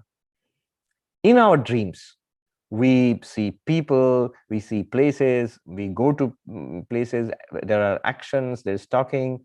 We are ourselves there. We can see our own body in the dream and we are walking around, interacting with people. Yet when we wake up, we realize, oh, it was only a dream. Those were actually not people. It was my mind alone appearing in that way. Those were actually not buildings and roads and sky and earth. It was my mind alone appearing in that way. That was not even my own body. My body was actually sleeping on the bed. What I saw in the dream was my mind alone appearing as the body. As the mind appeared as the experiencer and the experienced world in a dream, similarly, consciousness here appears as you, the individual, and your world, the world which you are experiencing. Swami Vivekananda in his poem Song of the Sannyasin, he says, one alone exists. It appears as nature and soul. That means the subject and the object. They both appear, but there's only one underlying all of them. There's only this one awareness. And Ashtavakra sings, Sarva Bhutani Chatmani. So put them together, Sarva Bhutastham Atmanam, Sarva Bhutani Chatmani. There's one consciousness in all beings, and all beings appearing in that one consciousness. You in all beings, and all beings appearing in you. What do you do with this? Vijnaya. Not just hear about it. Vijnaya means a special realization. I was reading Bhagavan, number of times people have asked, is it enough to read the scriptures? Have you studied the text? And Bhagavan would uniformly say, no, no. One must realize this. And he says it is realized in Samadhi. And then he gives a very interesting insight into what this Samadhi will be like. When you quieten the mind, then he says, only the I am remains. There are no more thoughts. Somebody asked him, that I am is also a thought. And he said, no, no, no. That I am is not the ego, is not the I thought. The I thought is gone when the mind calms down. The I am is that, now I am using these words, it's that it's this what we are talking about so long as consciousness or awareness, that presence, that uniform light which lights up all our experiences, which lights up all the activities of the mind, which lights up the absence of the activities of the mind. When the mind is in samadhi, when the mind is in deep sleep, that also is lit up by that one awareness. Bhagavan calls it the I am. So that is realized. You Vijnaya. Of course, Vedanta gives a process for it. You not only study it systematically, Shravana, you think it through clearly so that there's no more doubt about it. It's a simple truth. What we have talked about just now, it's a very simple truth actually. It's continuously available. Like the washerman's diamond rock, it is available to us all the time. It is here, it is now, and it is effortlessly available to us. So this one consciousness, unchanging, immortal, which is the most important thing in our lives, which is beyond all sorrow. See, all problem is in the body or the mind, and not in the... Again, Bhagavan shows this. He says, when you are in deep sleep, there are no problems. When you are awake, there are problems. When you are in deep sleep, the ego is not working. When you are awake, the ego is working. Mind and ego and problems go together. They fall together. But you, the witness consciousness, you are uniformly there. You are free. You are free of problems when the mind and ego are not there in deep sleep, in samadhi. But you are also free of problems right now when the mind and ego are working. It's only as the ego, all the problems belong to you. As the witness of the ego and the mind, mano buddhi ahankara chittani naham, I am not the mind, I am not the ego. Then what do you get? Chidananda rupa shivoham. I am Shiva. What kind of Shiva? Consciousness. Chit Ananda. And the conclusion of this is that nididhyasana, which Vedanta says, Shravana, Manana, nididhyasana, this results in Vijnaya. You realize it. Then what will be the result? Chidananda Rupa Shivoham, I am of the nature of bliss. Ashtavakra simply says, Sukhi Bhava, be happy. There is no cause for any sorrow. Even when you are, the mind is working, body is there, world is appearing. What is the problem? You are immortal. Everything that appears here, good, bad, and ugly, is nothing but an appearance in you. Nothing but a magical display presented to consciousness, in consciousness, by consciousness. You are that one unlimited consciousness. Very good. There will be questions. Let me see. Swamiji, we have one question that I've shared with you from YouTube. Yes, and then Yeah, I have a question. Yes, so she has raised her hand. So is it the same question or the one from YouTube? Let me answer that, and then I'll come to you. Okay, fine. Right. The question, Shayan Kumar Mukherjee. Pranam Maharaj, my question is, external world, mind, body appear in consciousness. They are not in our consciousness. They are not apart from consciousness. What appears in consciousness, nothing but consciousness itself. Like waves in the sea, nothing but the sea or water itself. So my point is, why that the term Chidabhasa, reflected consciousness, is used? If everything is consciousness, then how consciousness can be reflected from itself? Why not? You see, Panchadashi uses this example. Space, the entire universe is contained in space. So the ocean, the river, the lake, so for example, the lake in Central Park is also contained in space. But space, the sky, is also reflected in the same lake. So there is space in which the lake is there, and then that sky itself is reflected in the same lake. Similarly, consciousness is unlimited. That's only reality, in which appears the mind. And then the mind feels conscious. Mind is irradiated with consciousness. Mind has this peculiar capacity of, channelizing, limiting, or reflecting consciousness. This reflecting, limiting consciousness, I'm just using two English words to indicate two vast systems of thought, Pratibhimbavada and Avachedavada, which are ancient schools in Advaita Vedanta itself, which discuss how consciousness appears in the mind. But anyway, so consciousness not only can, it does. Let's just look at our own experience. Our thoughts, feelings, emotions, ideas, don't they feel aware? Don't you feel aware right now? So is this awareness pure consciousness, Atman? No, this is the reflected consciousness. It's like at night, the earth is lit up by the moon. So by moonlight, we see everything. But we know it is the sunlight alone which is the moonlight. Sunlight reflected from the moon appears as moonlight. So think of the earth as the earth, moon as the mind, and sun as Atma. Now, consciousness or Atma, the light of consciousness, let us say, I'm using words like that. Light of consciousness is reflected from the mind and it illumines our experiences in the world. Just as the light of the sun is reflected from the sun or moon, we call it moonlight, and it is used to experience the world at night. Similarly, consciousness, unlimited consciousness, pure consciousness, shining in the mind is what we call reflected consciousness. Just like light, sunlight, shining on the moon is what we call moonlight. And then that is used to experience things on earth at night. Similarly, reflected consciousness, Chidabhasa, which lights up all our mental activities and perceptions, is used to give us the experience of life. But that feels very limited. That feels very individual. Good. Now, the lady who's raised her hand, can you unmute yourself? You have to unmute yourself. Yes. No, you have to unmute yourself. We can't hear you. Mrs. Unnikrishnan, you will have to unmute yourself, please. Pranam Swamiji. Yes. Pranam. Yes, very nice to hear your talk in the morning itself. So I want to clear my understanding. So to transcend our mamakara and ahankara, we can just, from our small frame of work, our small frame where we are working with ahankara and mamakara of myself and only my relations, everything, to a higher frame of Ishvara, the Prakriti, then isn't it another way we can just be a part of the Prakriti or the Samashti and get rid of our mamakara and ahankara? True. That is a way, a sort of an easier way. If you just say nothing belongs to you, you are not even the ego, it's very difficult to make that jump. Yeah.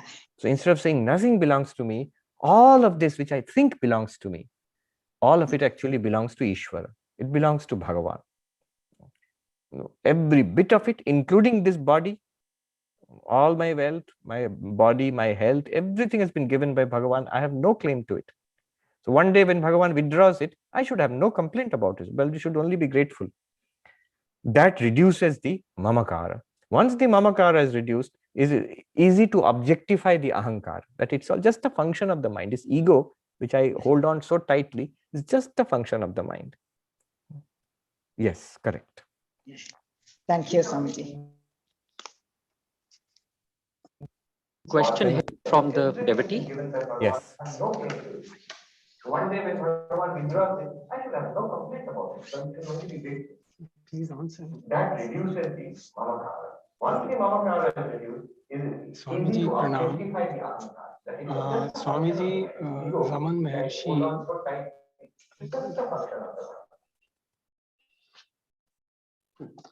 Yes. Please Swamiji, tell us your name. Pranam.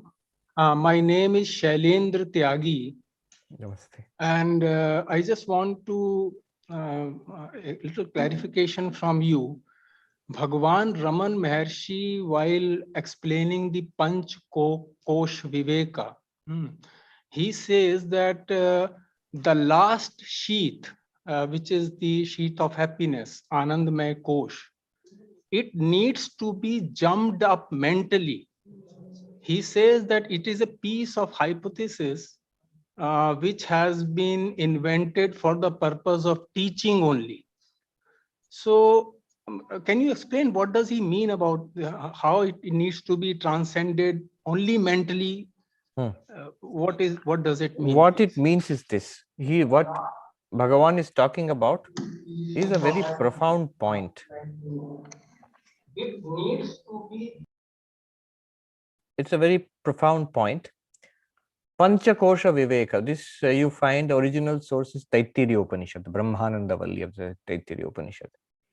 So all the other koshas basically, these are the 5 levels of our human personality. When you look at ourselves, what am I? I feel I am this. Now the Upanishad helps us step by step. Analyze this thing which you think you are. So there's the body, there's the prana, there's the mind, there's the intellect.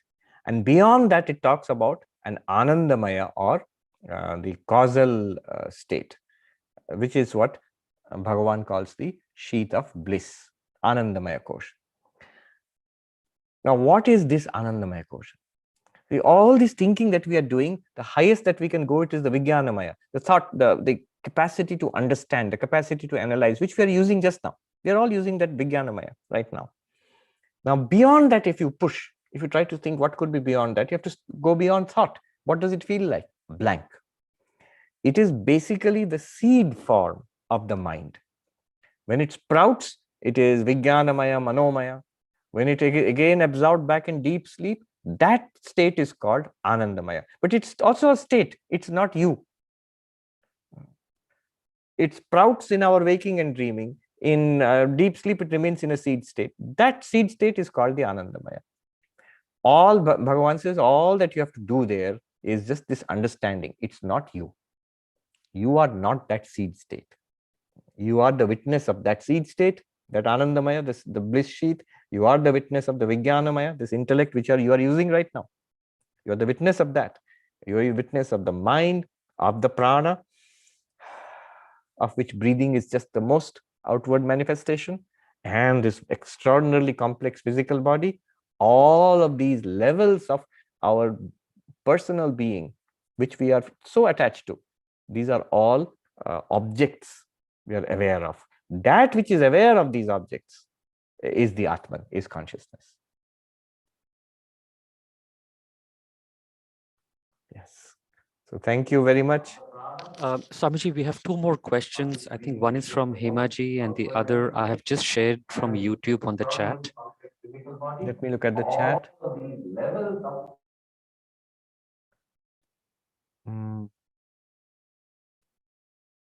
Hemaji is asking, is it the consciousness which illumines our body and experiences, or is it the reflected consciousness? Reflected consciousness, Chidabhasa. But remember, I want us to be careful here. If I ask you at night, when you enjoy the beautiful sight outside in beautiful moonlight, is it the moonlight which is illumining the earth at night, or is it sunlight? You will say, of course it's moonlight. But is that moonlight anything other than sunlight? If there's no sunlight, would that moonlight exist? Not at all. So yes, it is correct to call it moonlight, but must not forget that moonlight is also nothing but the sunlight. Similarly, reflected consciousness alone, Chidabhasa, that enables us to have all the experiences of life. Whatever is happening in the mind at the perceptual, cognitive level is all lit up by the consciousness reflected therein. And that is reflected consciousness, Chidabhasa, true. How many Chidabhasas? This is an assignment question, quiz question for you. How many consciousnesses? One. I've already told you, Krishna has already told us. But how many Chidabhasas? As many minds, so many Chidabhasas. Chidabhasa comes and goes or not? Yes, it comes and goes, along with the coming and going of the mind. And that is the one which helps us to have day-to-day experiences, correct? There's one more question.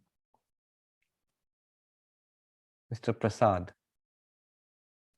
They normally say peace is natural state. Is there problem also is in this? I didn't quite get it. But let me just explain this way.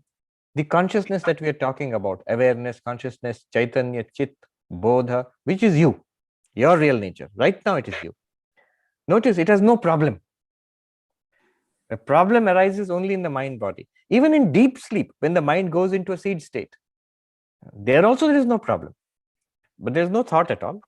But the Atman consciousness, the real you, which is shining in this waking state also, in that Atman there is never any problem.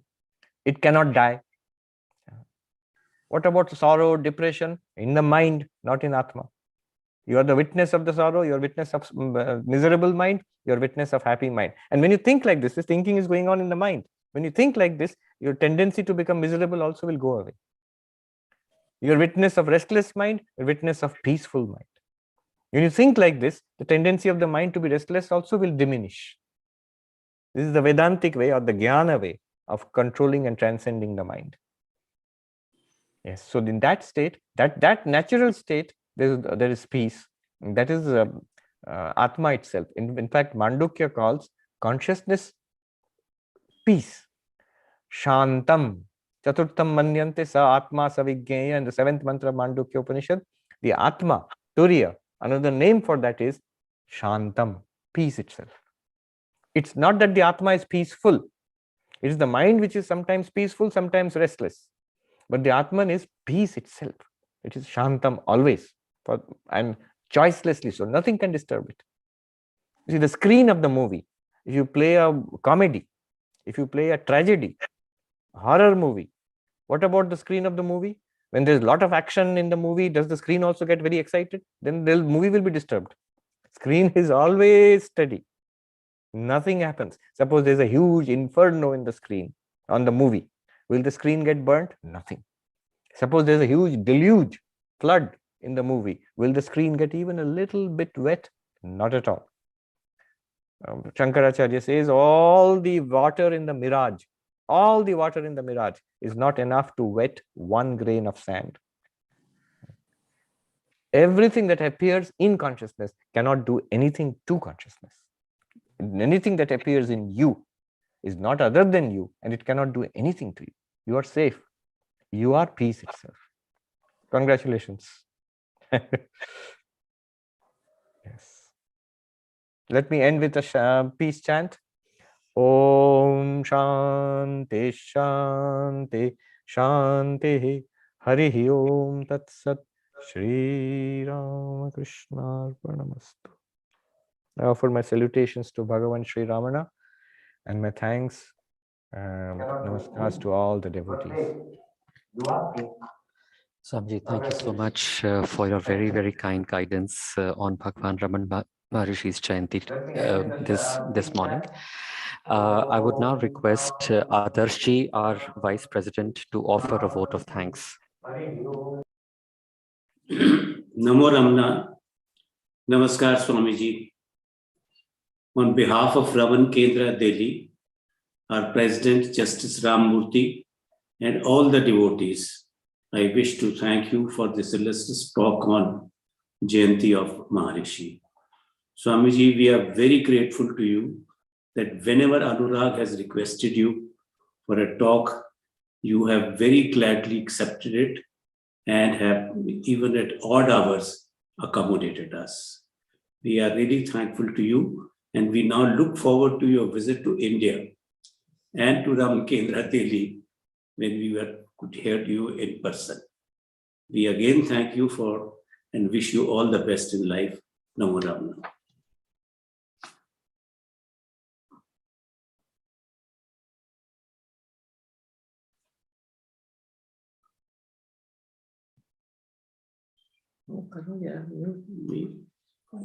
We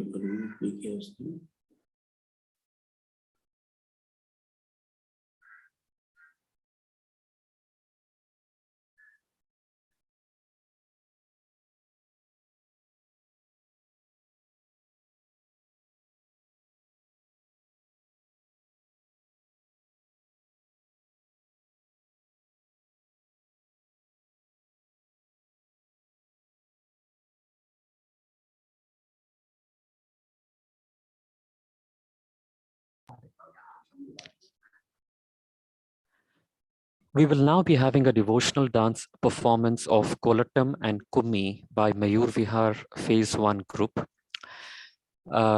This group was formed by working ladies of Mayur Vihar, and they will be performing this devotional dance for Bhagwan Ramana Maharishi. We will require about 5 minutes for the settings to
रुको रुको थोड़ा आगे ले लो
phone को on करो, mute है।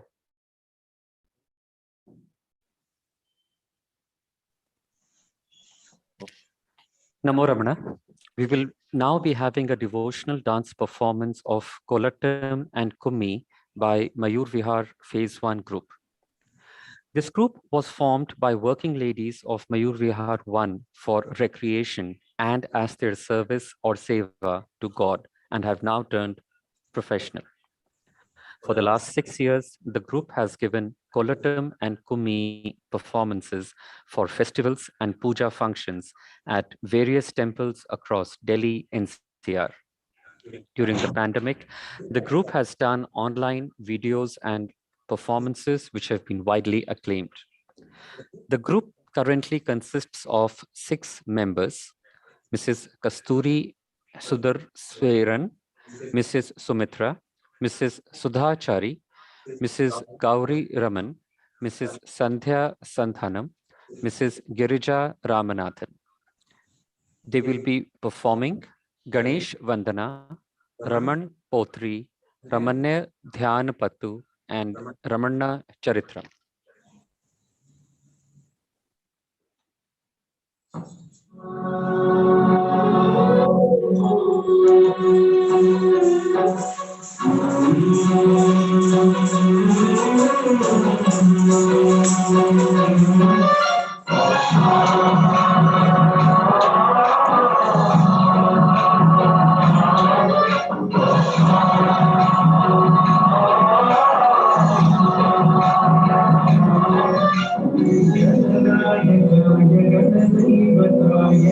अध्यक्षाय धीमहि गुणशरीराय गुणमण्डिताय गुणेशानाय धीमहि गुणाधीनाय गुणाधीशाय गुणप्रविष्टाय धीमहि वक्रतुण्डाय वक्रतुण्डाय गौरीतनयाय धीमहि गजेशानाय भालचन्द्राय श्रीगणेशाय धीमहि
Now they'll be performing Ramana poetry.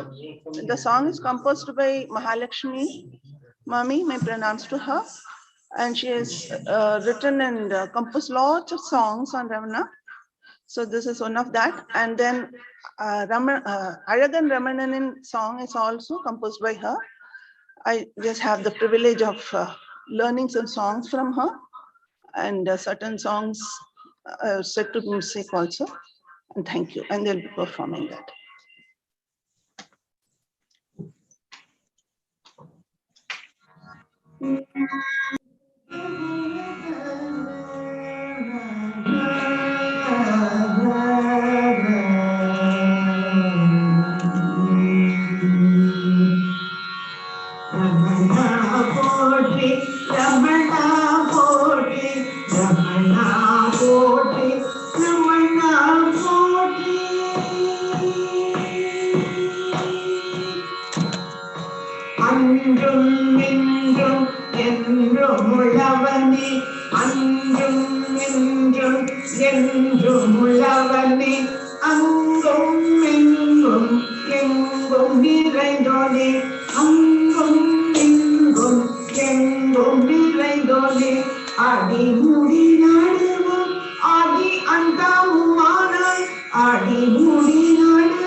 Ramana போற்றி ரமணா போற்றி ரமணா போற்றி ரமணா போற்றி.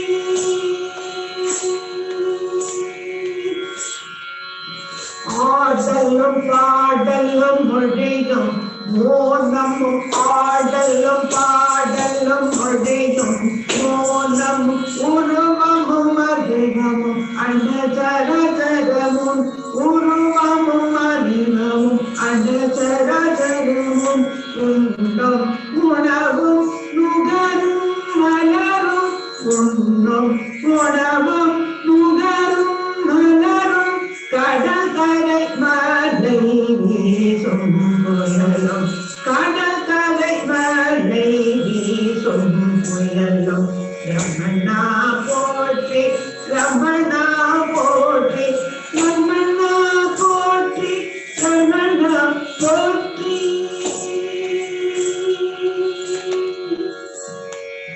காலை மாலை இரவு காலமனாய் காலை மாலை இரவு காலமனாய் வெயில் குளிர் மழை பனியும் எல்லாமனாய் வெயில் குளிர் மழை பனியும் எல்லாமனாய் அமுதமென பிறவி பிடி ஆற்றும் மது மருந்தே அமுதமென பிறவி பிடி ஆற்றும் மது மருந்தே நான் யார் என ஒளிரும் சுடரே நான் யார் என ஒளிரும் சுடரே ரமணா போற்றி ரமணா போற்றி ரமணா போற்றி ரமணா போற்றி ரமணா போற்றி ரமணா போற்றி ரமணா போற்றி ரமணா போற்றி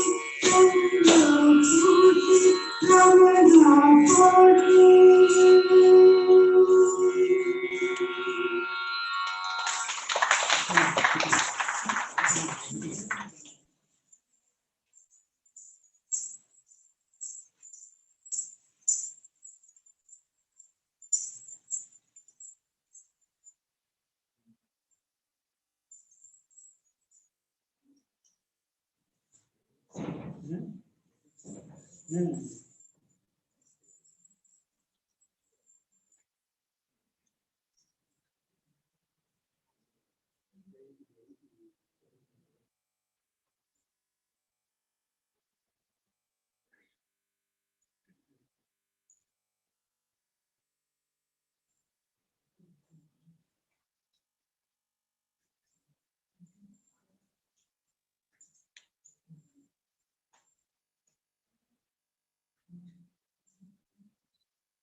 இந்த வழி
That was a wonderful dance performance by Mayur Vihar Phase 1 group ladies. Thank you for introducing us to this wonderful set of dances in Kolattam and Kumi. Now we will move towards Akshar Manamalai. Jayanti ji will initiate Akshar Manamalai.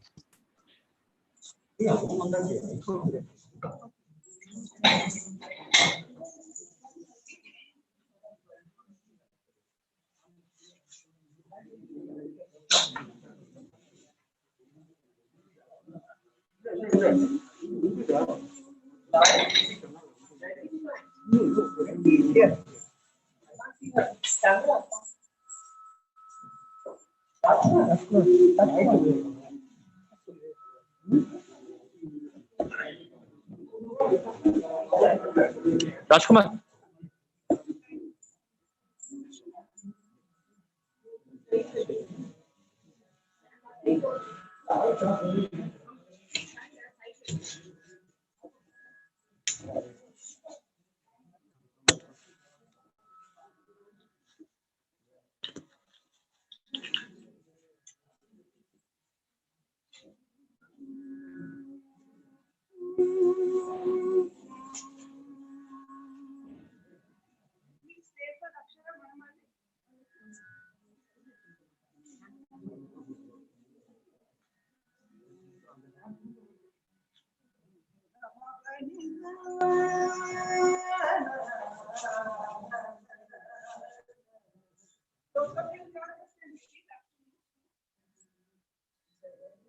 Ramana, Hara Hara Ramana.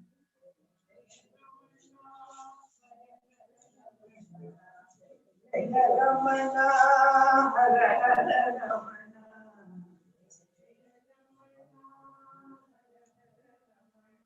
Jai Jai Ramana, Shiva Shiva Ramana.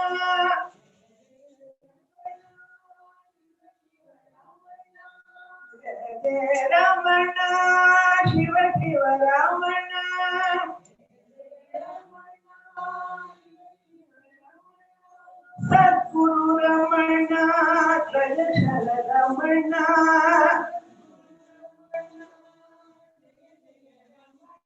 Sadguru Ramana, Jaya Jaya Ramana.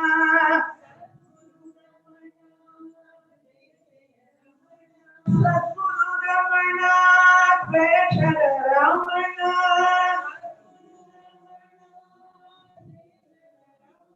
Sadguru Ramana, Jaya Jaya Ramana.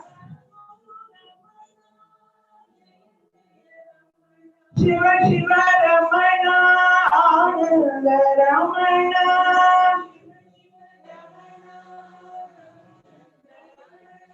Ananda Ramana, Adbhuta Ramana.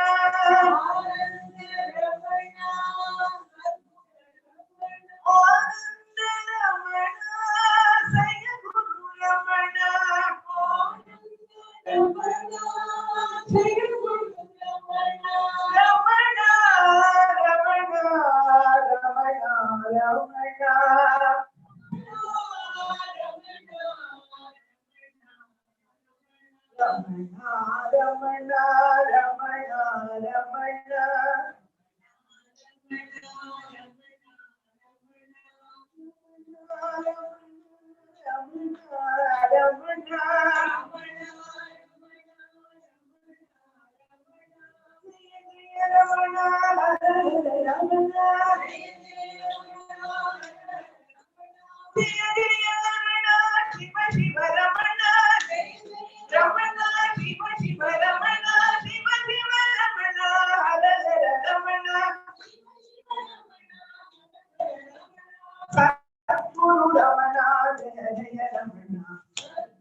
அருணாச்சலவரது ஏற்ற அக்ஷரமணமாலை சாற்ற கருணாகர கணபதியே கலமருளே காப்பாய்.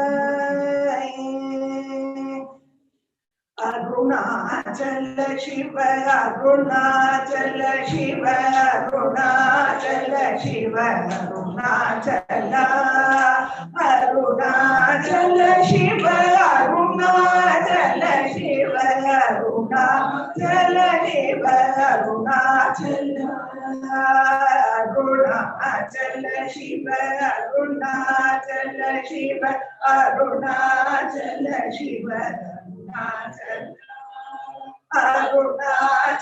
சிவ அருணாச்சல சிவ அருணாச்சல சிவ அருணாச்சல சிவ அருணாச்சல அருணாச்சல வினயனே நினைப்பவர அருணாச்சல அழகு சுந்தரம் போல நீயும் ஒன்றில் அபிநமயிது போம் அருணாச்சல அருணாச்சல சிவ அருணாச்சல சிவ அருணாச்சல சிவ அருணாச்சல அருணாச்சல சிவ அருணாச்சல சிவ அருணாச்சல சிவ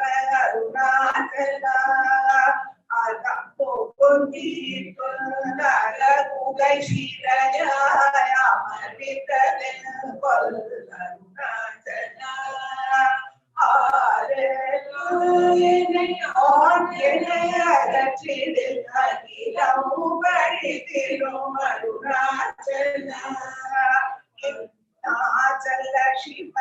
அருணாச்சல சிவ அருணாச்சல சிவ அருணாச்சல அருணாச்சல சிவ அருணாச்சல சிவ அருணாச்சல சிவ அருணாச்சல படிக்க புனையே நினைப்பிற்காய் நீயாகிடுவார் அருணாச்சல கேட்கிறோம் பெரிதருள் புரிவோய்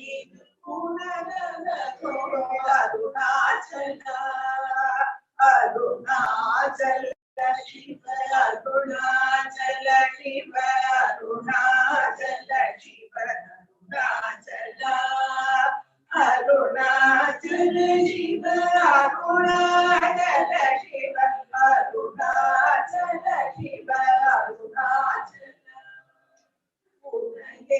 மாற்றி ஓடாதுலத்தினை உறுதியாயிருப்பாய் அருணாச்சல ஓசோ சொல்லவிடாது உன்னை கண்டடங்கிடவும் அழகை காலருணாச்சலா அருணாச்சல சிவ அருணாச்சல சிவ அருணாச்சல சிவ அருணாச்சல சிவ அருணாச்சல சிவ அருணாச்சல சிவ அருணாச்சல என்னை அழிக்கும் போதனை கடப்பாரிலிது போஆண்மை இந்த உலகம் என்னை பிறரிழுக்க இது உனக்கழகோ அருணாச்சலா அருணாச்சல சிவ அருணாச்சல சிவ அருணாச்சல சிவ அருணாச்சல சிவ அருணாச்சல சிவ அருணாச்சல சிவ அருணாச்சல ஐபுல கள்வன் அகத்தினில் அகத்தினிலையோ ஒருவனமுனை ஒளித்தவர் வருவாரும் சூரே இது அருணாச்சலா அருணாச்சல சிவ அருணாச்சல சிவ அருணாச்சல சிவ அருணாச்சல சிவ அருணாச்சல சிவ அருணாச்சல சிவ அருணாச்சல ஓங்கார பொருள் பொய்யாதில் யார நிவார அருணாச்சல அவ்வை போலனவன் அருளை சனதனையாளோவது கடல் அருணாச்சல அருணாச்சல சிவ அருணாச்சல சிவ அருணாச்சல சிவ அருணாச்சல சிவ அருணாச்சல சிவ அருணாச்சல சிவ அருணாச்சல அருணாச்சல சிவ அருணாச்சல அருணாச்சல சிவ அருணாச்சல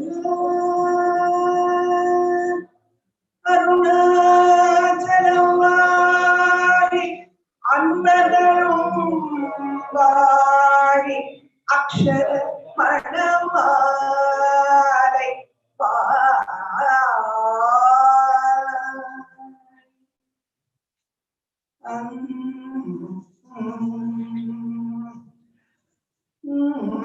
வாழ்க ஸ்வயம் பிரகாஷ வாழ்க வாழ்கவே சூழ்க சூதாத்ம சக்தி சூழ்க சூழ்கவே வாழ்க ஸ்வயம் பிரகாஷ வாழ்க வாழ்கவே சூழ்க சூதாத்ம சக்தி சூழ்க சூழ்கவே ஏழுலகம் ஜீவன் முக்தி இன்ப பொங்கவே ஏழுலகம் ஜீவன் முக்தி இன்ப பொங்கவே இதயமாகும் இறைவனாகி எல்லாம் ஓங்கவே இதயமாகும் இறைவனாகி எல்லாம் ஓங்கவே வாழ்மனம் மகந்தை வாழ்வு வாழ்பொழிகவே வாழ்மனம் மகந்தை வாழ்வு வாழ்பொழிகவே பரம சச்சிதானந்தாத்ம பார்ப்பொழிகவே பரம சச்சிதானந்தாத்ம பார்ப்பொழிகவே வாழ்க ஸ்வயம் பிரகாஷம் வாழ்க வாழ்கவே சுந்தர் சுதாத்ம சக்தி சூழ்க சூழ்கவே தட்டிலாக நித்ய ஜீவ தத்துவமோங்கவே தட்டிலாக நித்ய ஜீவ தத்துவமோங்கவே தன்மயத்தில் சின்மயம் தழைத்து ஓங்கவே தன்மயத்தில் சின்மயம் தழைத்து ஓங்கவே எட்டு திக்கும் அம்சசோதமெலிடொழிக்கவே எட்டு திக்கும்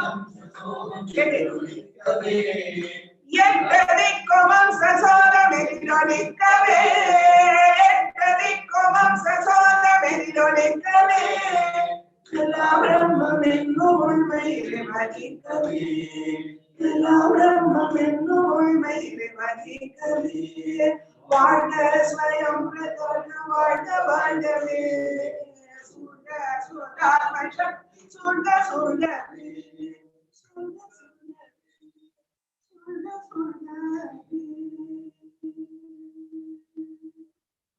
நமோ நமः.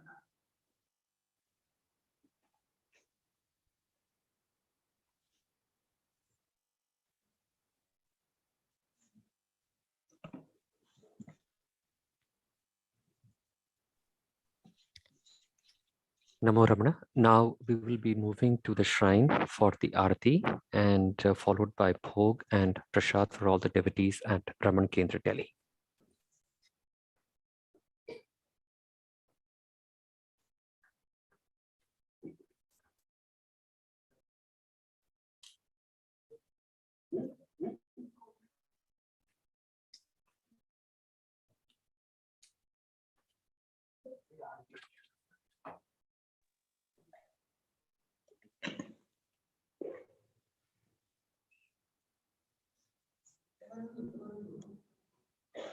हो गया क्या? अक्षर वाला हो गया? हाँ जी आप स्टार्ट करो. हाँ. एकदम नारायण तले एकदम कर्पूर जाप कर्पूर नीराजनम श्री रमण महर्षि कर्पूर दीपम रमण महर्षि की समर्पयामि. अजय तो घंटी ले घंटी उसी में करना बस दो सबको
एवं वेद यो यम् वेद आयुधवान् भवति अग्निर्वापमायतनम् आयुधवान् भवति यो नीरायतनं वेद आयुधवान् भवति आयुधवान् भवति एवं वेद यो वामायुधनं वेद आयुधवान् भवति वायुर्वामहामायुधनम् आयुधवान् भवति यो वायोरायुधनं वेद आयुधवान् भवति आपो वै वायोरायुधनम् आयुधवान् भवति एवं वेद यो वामायुधनं वेद आयुधवान् भवति असो वै नवामायुधनम् आयुधवान् भवति यो मुष्यशब्दायुधनं वेद आयुधवान् भवति आपो वा मुष्यशब्दायुधनम् आयुधवान् भवति एवं वेद यो वा आयुधनं वेद आयुधवान् भवति चन्द्रमा वा अपामायुधनम् आयुधवान् भवति यच्चन्द्रमस आयुधनं वेद आयुधवान् भवति आपो वै चन्द्रमस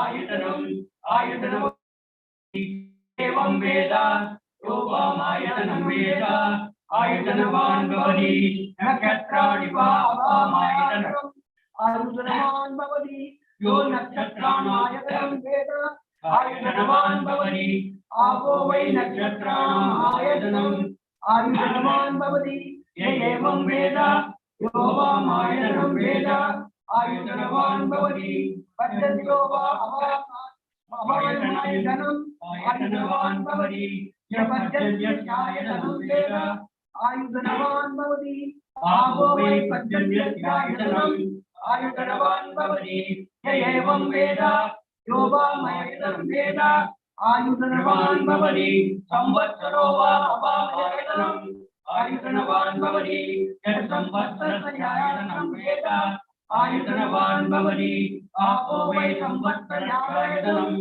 आयुधवान् भवति एवं वेद यो नामं प्रदक्षिणां वेद प्रत्येव गच्छति ॐ राजाय प्रत्यहागिने नमो वयं वै श्रवणाय कुर्महे अमे कामान् कामकामाय मह्यम् कामेश्वरो वै श्रवणो ददातु कुबेराय वै श्रवणाय महाराजाय नमः ब्रह्मणान प्रजया धनेन त्यागे ये अमृतत्वमानसुः परेण नामनीतं गुहायां विभ्राजते यदिदो विशन्ति वेदान्तविज्ञान सुनिश्चयार्था संन्यासयोगात् शुद्धसत्त्वाः ते ब्रह्मलोके तु परान्तकाले परामृतात् परिमुच्यन्ते सर्वे चक्रं विभागं सर्वे स्वभूतं पुण्डरीकं प्रमस्करस्तं तत्राविरक्रं दहनं विशोकस्तस्मिन् जरन्दस्त्रिवासितव्यम् यो वेदारोत्तरप्रोक्तो वेदान्तेन प्रतिष्ठितः तस्य प्रगतिलीनस्य यत्परस्मरेश्वरः समर्पयामि। अर्पणमस्तु। हरि ओम हरि ओम हरि ओम।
ಜಾಯಿನ್ ಮಾಡ್ಬೇಕಾ